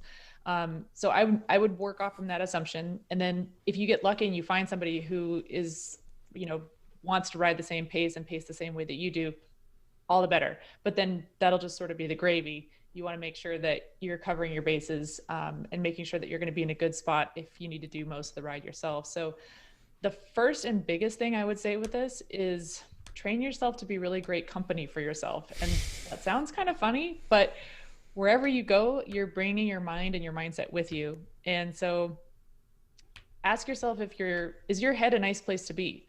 So when you're doing even shorter workouts and you're getting into a really uncomfortable spot or you're really struggling, is your head still a nice place to be? And can you make it a nicer place to be? So if you were riding with a friend who was struggling in the way that you're struggling, what would you say to your friend? Are you going to be as nice to yourself as you would be to that friend? This is, for a lot of us, it's a lot. It's not that easy. It's not that easy. I know I'm really, really hard on myself, and it's difficult actually to even catch myself when I start getting down on myself. So that's the first step, is to start noticing when your mindset is shifting from being really supportive of yourself and what you're doing to being derogatory or, oh, you idiot, you're so weak. Why can't you hang into this VO2 max effort? You don't want that to be what's going through your head when you're 170 miles into a race. So this is something that you can start working on now. And the first step is to just catch yourself when you start getting negative, notice it, laugh about it. Don't add another layer of judgment like, oh, stupid. Now you're being stupid about being stupid. Don't add a layer. Get out of my head, Amber. Were you in my workout last night? We all do this, right? It's hard not to. So notice when it's happening, just kind of, just notice it. Just, oh, there I go again. Oh boy, here we go. Here comes that inner critic. And even sometimes giving your inner critic a funny name, like a really goofy name, can be kind of nice because it sort of takes the power away from it. Like, make it into a cartoon character that you picture, right? When that voice comes in your head, and give it some silly name. So it's just like, oh yeah, there's that monster under my bed coming back. And then as you start to get aware of it, then you can start shifting what you're saying to yourself. And these are things that you can do in really short rides. And this kind of training, it takes a lot of focus. And that's another thing that you need to think about for a long ride like this, is there are going to be times in the race where you really need to be focused. And then just like physical effort, when you're making that mental effort to focus and be intentional with something, you need to have some recovery too. So this is, again, it's a good thing to work on in shorter workouts because you can do it in shorter bursts and it's not as difficult. And then just keep in mind on the day that you're going to need to have times where you allow yourself to be unfocused. So you can kind of let your brain unwind a little bit so that when you get to a crux part of the race, or you are struggling with negative self-talk, you can really turn it on and be effortful in the mental space, the mental side of things. So that kind of training has huge benefits across the board. It's not just for long rides, but it's especially important when you're by yourself for long miles. One thought with this too, Amber, is my 6-minute inner critic is my VO2, like last night I was doing 6 5-minute intervals, VO2 intervals at like 112%. Those things cook you, right? And my inner critic for my long VO2 inner critic is very different from my long day inner critic, right? And I feel like it's a much nicer inner critic on when things are less intense. So that's a good point too. This is probably a good opportunity. It sets the scene a little better to work on that relationship that you have when the intensity is lower and you have more time to spend time and figure that relationship out. Good long rides are probably great for that, Yeah. So it's definitely, I would start there. That would be sort of the foundational thing I would do. And then of course you want to make a plan for a pacing plan for the day. So look at the course, do your homework. You obviously already have looked at the total elevation gain, but break it down even further. So break up the route into key sections or landmarks. Where are the crux climbs? How long are they? How far apart are they? And kind of have in mind where you're really going to want to put in a lot of effort, and then where are some places where you can build in some recovery into that pacing strategy. So really come up with a pacing strategy that's specific to the course, that's specific to your strengths, to your training plan, how you're preparing, and then stick with it on the day. I mean, it's really easy to have this plan and get all prepared, and then you get out there and you just get real excited, or you really don't want that person to pass you, or you really want to hang into that one group. Don't let external factors distract you from your own plan. Go with your plan. And then, especially for the first half of the race, and then in the last half or the last quarter of the race, if you are really feeling way better than you anticipated, then maybe you can allow yourself to go a little bit harder than your pace, but really stay conservative and stick to your plan as much as you can, especially early on, because these long days, a lot can change over the course of the day. So make a plan and stick to it in terms of pacing. And then the same thing goes for nutrition, and this would be related to your pacing plan. So train yourself, two things. One is make the plan. And again, this can go along with, okay, if you know where there's going to be a huge climbing section, you're going to want to make sure that you're fueling up way ahead of that you're staying on top of your hydration. If you need to set alarms on your computers to remind you, whatever it is that you need to do to make sure that you're consistently hydrating and taking on fuel, and pacing and doing that in a way that's going to be effective, right? There's the pacing component of this that's making sure you're fueled for key sections of the course, but there's also like the practical and logistical side of it. So you may not want to be pulling a gel out of your pocket on a really rough section. So finding sections where it looks like, okay, this might be a good place to give my brain a break, take a beat, recover a little bit, get some food, identify where those places on the course are, and make sure that you have a way of identifying them for yourself, whether that's with an alarm or a stem tape or something, but have a plan and really stick to it. Because a little falling off that fueling wagon early in the race can cause some big problems down the road. And what that involves, and this is a super important part, Chad and I were actually talking about this before the podcast, what that involves is you eating, even if you don't necessarily feel like it, instead of just saying, oh, I feel like a gel right now, so I'll have one. Because if you do that and you just go by feel, your body will trick you and you will find yourself in a situation where you are underfueled. Like you really do. So just know that when you stick to that plan, that is going to involve you doing things and you don't necessarily feel like doing them, but it's for your best interest. Definitely. And part of that in the training too is to learn how to recognize cues. So one thing I've noticed over the years is, and when I was doing my week of mountain biking, this was definitely happening, where I'd notice I'd just start to get really frustrated. And that's where my inner critic would just light me up. And I've noticed now, I'm like, oh, that's interesting. I haven't eaten in a while. And actually, when your mind takes a turn for the negative, you would be surprised at how often that correlates with being underfueled. So just taking on a little bit of extra carbohydrate in those moments, it can boost your mood as well as your performance. And so learning to recognize cues other than hunger that might indicate that you're underfueled or that you need to hydrate a little bit better can be really, really important. And frustration, self-doubt, a raging inner critic, all of those things can actually be part of feeling underfueled. So learning to recognize those cues for yourself and training yourself to recognize those in the training before the day so that you have that awareness on the day. So Amber, would you say it's safe to put that in terms of learning to eat before hunger, eat ahead of hunger? Because that is easily my biggest limiter when it comes to races, is trying to stay on top of the food. And I too often, and I can't imagine I'm alone in this, wait until I'm hungry or wait until I want food. It's not planned. I'm fading a bit, so I'm going to have a gel, and which typically is too little too late. Yeah, definitely. And if you are sticking to your nutrition plan and you find yourself maybe feeling a little bit underfueled or feeling this self-doubt and this negativity, maybe you just need a little bit more. So just don't be shy about it. Try to stay ahead on the calorie intake as much as you can and stay ahead on the hydration as much as you can. And then, pay attention to those cues, because your body might need something a little bit different on the day than you thought it did. And just, you're better off overfueling than underfueling on a race day. That's for sure. Yeah. What Chad just said about waiting until you're hungry to eat, a triathlete has never experienced that.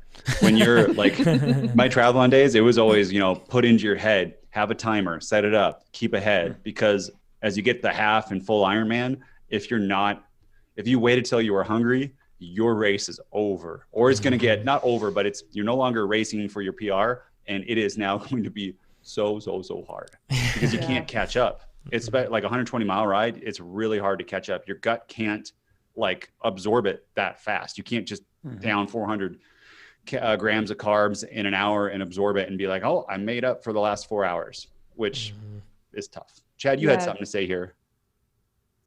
Is this you or this Jonathan? In terms of eating? Yeah. So like I just said, this is probably my biggest limiter is nailing my nutrition during a race. I have no problem with it during workouts and the rest of my life. But when it comes to racing, I just cast aside everything that made sense during a workout for some reason. So one of the things I do on the road, and especially with longer events, is give myself food incentives. When all you have are gels and manufactured foods in your pockets, the call or the urge, I guess, to eat them isn't that high. So that's, I think, why I end up waiting for hunger. So if I put things in there that I want to eat, and I got a couple points on this matter, no problem. One of them is I've discovered, I think they sent them to us a while back, but some of those, I think it's called Maple Tap. Endurance Tap. And it's just maple syrup. Yeah. Endurance Tap, that's it. Endurance Tap. They're little silver pouches of maple syrup, and you can get salted ones, but they're really nice in that they have a little screw cap on them. So not that you'd want to eat half of one, they're tiny, so you're going to eat the whole thing, but you can cap it again and you don't get sticky pockets. But they're delicious. So I actually look forward to it. It's actually an incentive. I want to eat them because they taste good regardless of whether or not I'm hungry. And when it comes to Cape Epic, I know that's going to work for as long as it works, but there will come a point, and it did the other day when we did a very long mountain bike ride with Jonathan and our buddy, that we stopped and we had lunch. And it took all of, I don't think we stopped for 15 minutes. So Pete and I are kicking around the idea of actually making, full-on sandwiches, having a lunch stop. You laugh now, but you might not be laughing on days 6, 7, and 8 when we're actually powering along with our 10-minute lunch breaks and still finishing in reasonably good times. That's a really good point. And one of my points on here is just especially if you end up having a close call on a day like this, actually taking time to allow yourself to process that, stopping for even 5 minutes, 10 minutes can save you a lot of time down the road in those cases. So I'm totally behind you on that one. I think that's just probably a good idea.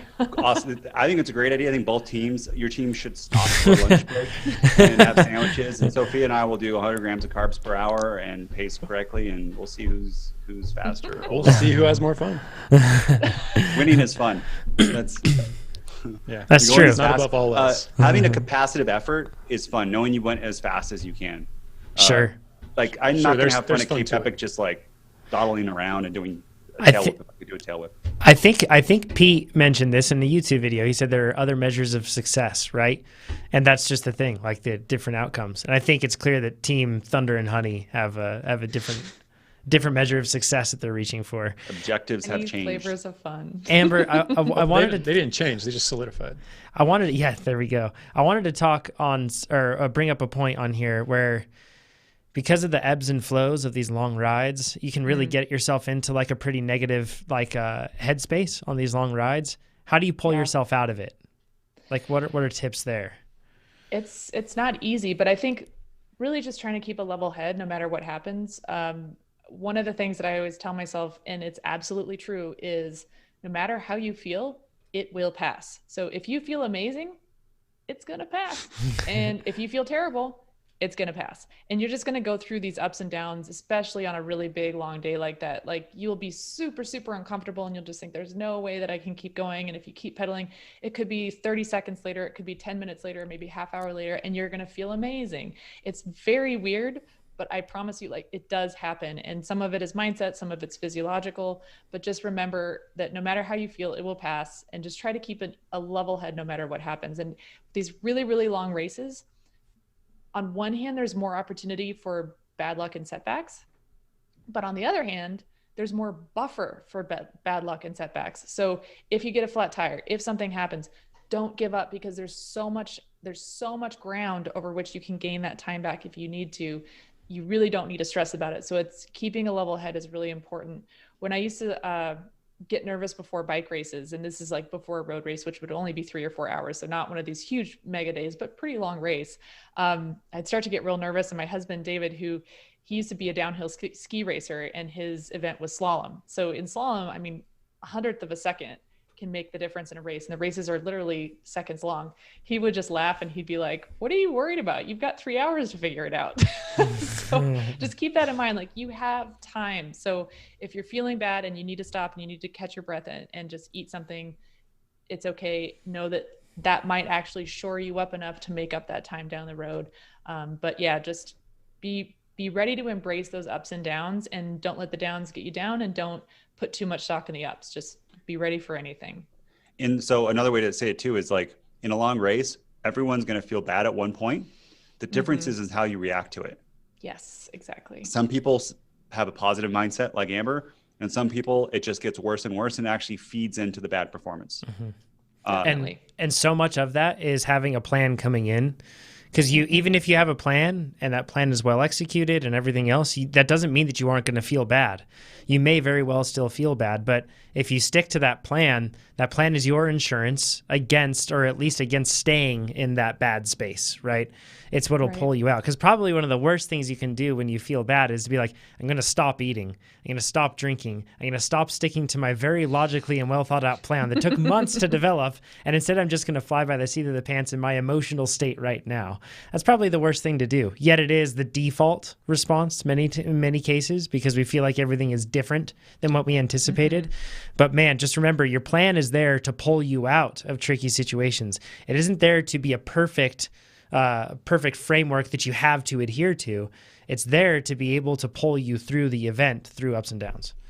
Right. And visualizing specific things that can go wrong, like sitting down and visualizing getting a flat, and in your visualization, keeping a positive monologue going in your head. Like, what are the things that you're going to say to yourself if you flat? What are the things you're going to say to yourself if you're really feeling terrible? And we've all had those days where we feel terrible. So let's be honest, any one of us could sit down and put ourselves right back in that space and imagine that. And then, to Jonathan's point, have a plan. What are you going to say to yourself when you're feeling like that? What are you going to say to yourself when something goes wrong? And then having those things in mind, it'll make it so much easier in the moment, because you'd be like, oh yeah, I visualized this. This is how I'm going to handle this. And I'm just going to stay present in the moment, handle it, and keep going. The Amber said too that it always passes.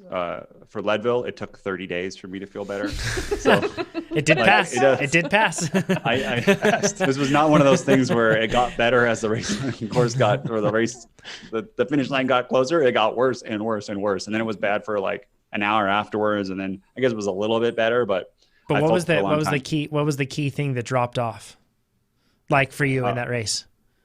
Hydration and nutrition. Yep, exactly. Right. That's it. So. Okay, so then a tip, what Amber said is like looking ahead to see how long the climbs are, time-based. I always ask people like, oh, how long is the climb? And they always are like 2K. And I'm like, that could mean so many different speeds based on the climb.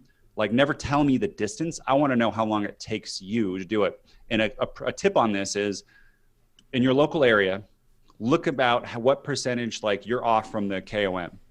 And the more like high-level riders, the better. And let's say I'm 20% off time-wise. I then look at the rides that I'm doing, and as long as there's not a name up there that I know that's like a real legit pro, I look and say, okay, what's their time? And I add 20%. Then I get a rough idea. And I know, is it a 20-minute climb? Is it a 40-minute climb? And that gives me an idea for pacing and stuff. It's not completely accurate. And in a race situation and stuff, it's different, and wind and all that. But it is nice to know into a climb that, like I just looked at one the other day, I forget what it was, but it was like an hour and 15 minutes. So that gives me a good expectation about how I'm going to pace that thing versus if it was 20 minutes. And it might take me an hour and 30 minutes or 50 minutes, but it's still, the pacing is going to be pretty similar between those two. Yeah. Last question I have. So Amber, you had a week of mountain biking. How's it all going? It's going to take more than a week. Have you mountain biked again? I have been riding my mountain bike. Yes, I have. Do you put it on Strava? No, I don't have a computer on it. So that's, and part of that is just for me mentally right now. Put it in your pocket. Okay. Yeah. You don't want to share. Well, right now, because I'm still at the early stages of the skill building, like I don't want to be comparing myself at this stage. I'll get there. I want to know. Now, I'm in my own head.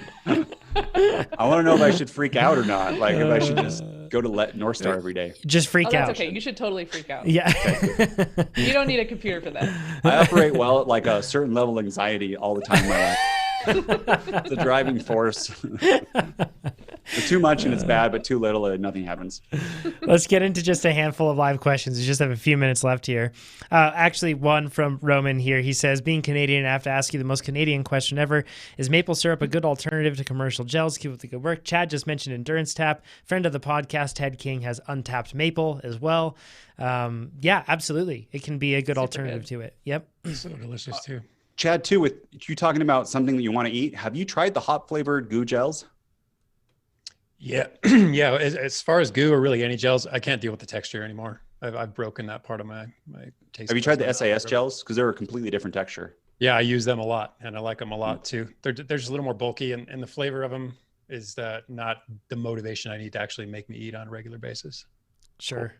Yep. Next one from Charlie. Chad's current strength training routine.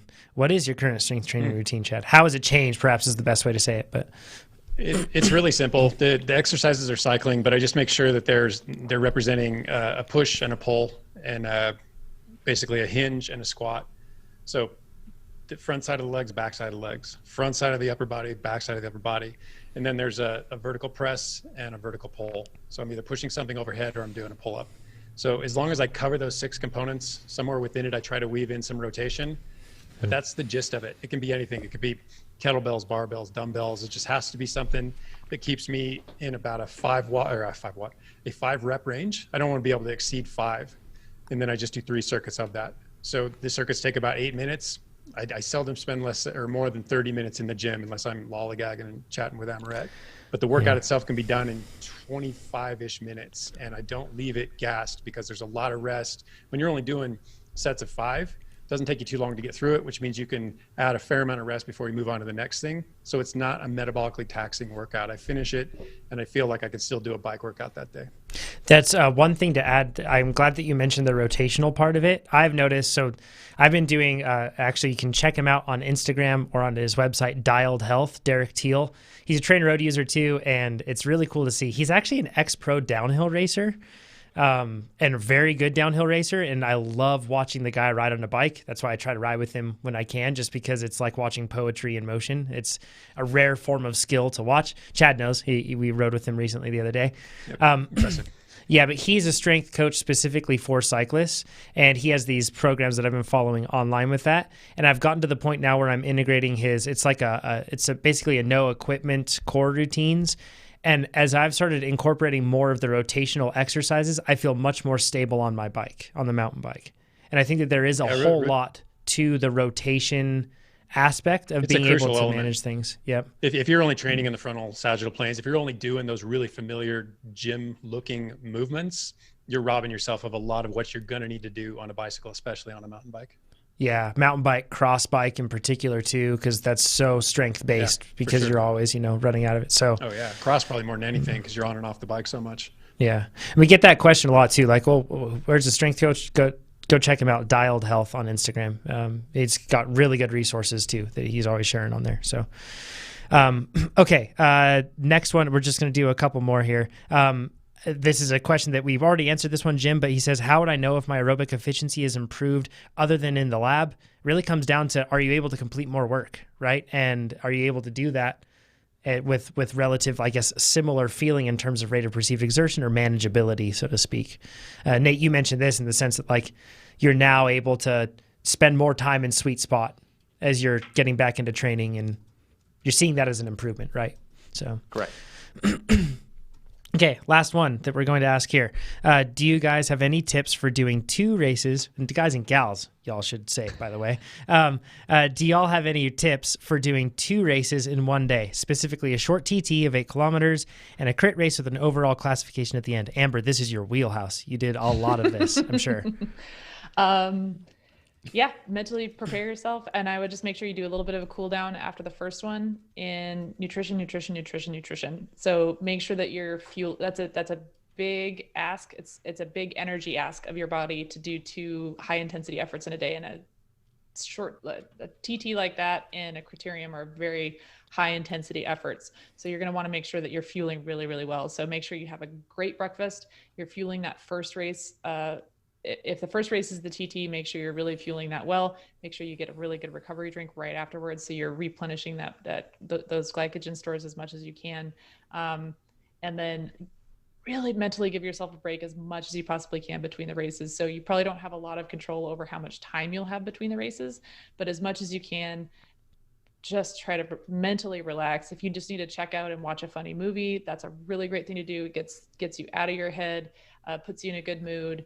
It's really relaxing. And then I think, then just go for it. I mean, you kind of have to just treat each race. When you do the first race, pretend that you don't have another race the rest of the day. Like dial in your nutrition for sure and fuel really well, but just pretend that's the only thing you're doing that day. And then once that's done, aside from replenishing those glycogen stores with a recovery drink afterwards, pretend that never happened. And now you're just preparing for a new race. Like if you can just treat them both separately a little bit in your mind, it really helps a lot. Just talk yourself into being fresh. A tip on that with the recovery drink, what Amber's talking about, she said it multiple times, is the getting that parasympathetic state, the rest and digest. And what I think, like I have anxiety always about the next race. And I have these dreams where I show up to a start line and my tires aren't pumped, or I get out of the swim and my bike's not set up. And what I do when I do 2 crits in a day or a TT and a crit is I set a timer for when I need to ramp back up. So that might be, I know I can be ready in 45 minutes with warm up and stuff. So I set it on my phone and then I don't look at the time. And like Amber said, you turn on a movie. To Amber stuff, I had a recovery drink and actually ate some soup because there was enough time. And it just was like this different set of like, I don't need to worry about anything. I don't need to watch all the races. Let's just chill. And it actually felt really weird, Amber, to try to relax between races, right? Yeah. Because being ramped up that whole time takes a lot of energy where you're like nervous and you're walking around, and even just watching the race, and like if it's cold, you might be shivering, or it's hot and you might be sweating and getting dehydrated. It's hard to nail it. It'd be nice if you had a camper and you could just lay down, but I think I take this for granted because I grew up racing motocross, which you race 2 times at least every time. in a day, and you race those in pretty short succession.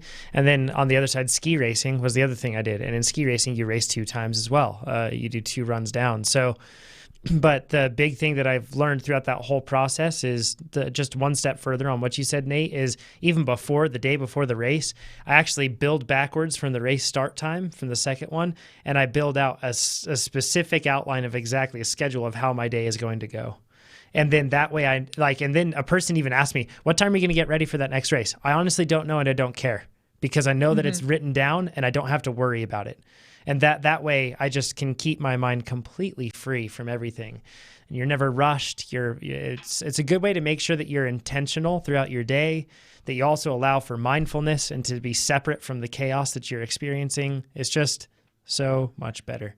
Amber, when you swam, how many races would you do in a day? Oh man, depended, but it could be up to 8 sometimes because you might be doing 2, 3, 4 events in preliminary races in the morning, and then if you make finals in all of them, you're doing them all again in the evening. Would you try to ramp down between those, or would you do like Oh yeah, go to That's a movie, crazy. especially because most of the swim meets are in the summertime, so it's usually really hot outside. So going and sitting in a movie theater was great because you're in air conditioning, you're taking your mind off things, you're sitting there, you're quiet. It's great. But yeah, absolutely, it's all about shifting, like you said, from that sympathetic activation back into a parasympathetic state as quickly as you possibly can. One advantage that Chad and Pete and Amber and Brandon are is that at Cape Epic, the podium takes a long time, and Sophie and I are going to have to wait around. Where those teams aren't, like you're going to be able to go right into like go home and relax really quickly. We'll probably still be eating lunch while you guys are on the podium, so I'm not. All right. Thanks, everybody, for joining us this week. If you're watching right now on YouTube, please give us a thumbs up. We really appreciate that, and it'll make more cyclists find it. And also go to trainerroad.com and send your friends there. Check it out. We're always detailing new things that we have released. It can help you understand different aspects of how the product works, too. It's just awesome. So go check it out, please. Share it with your friends. That does a huge help for us. Also, if you want to be on the Successful Athletes podcast, shoot me an email. Actually, I take that back. You can go to trainerroad.com/podcast. I think at some point within this week, and you'll be able to actually submit it through a form, and my email inbox will be extinguished. That's what all the smoke in the West Coast is actually from. So not the fires. It's my inbox. So, and with that, thanks so much, everybody. We'll see you all next week at the normal time. Take care. Bye, everyone. Bye, everybody. Good job, honey.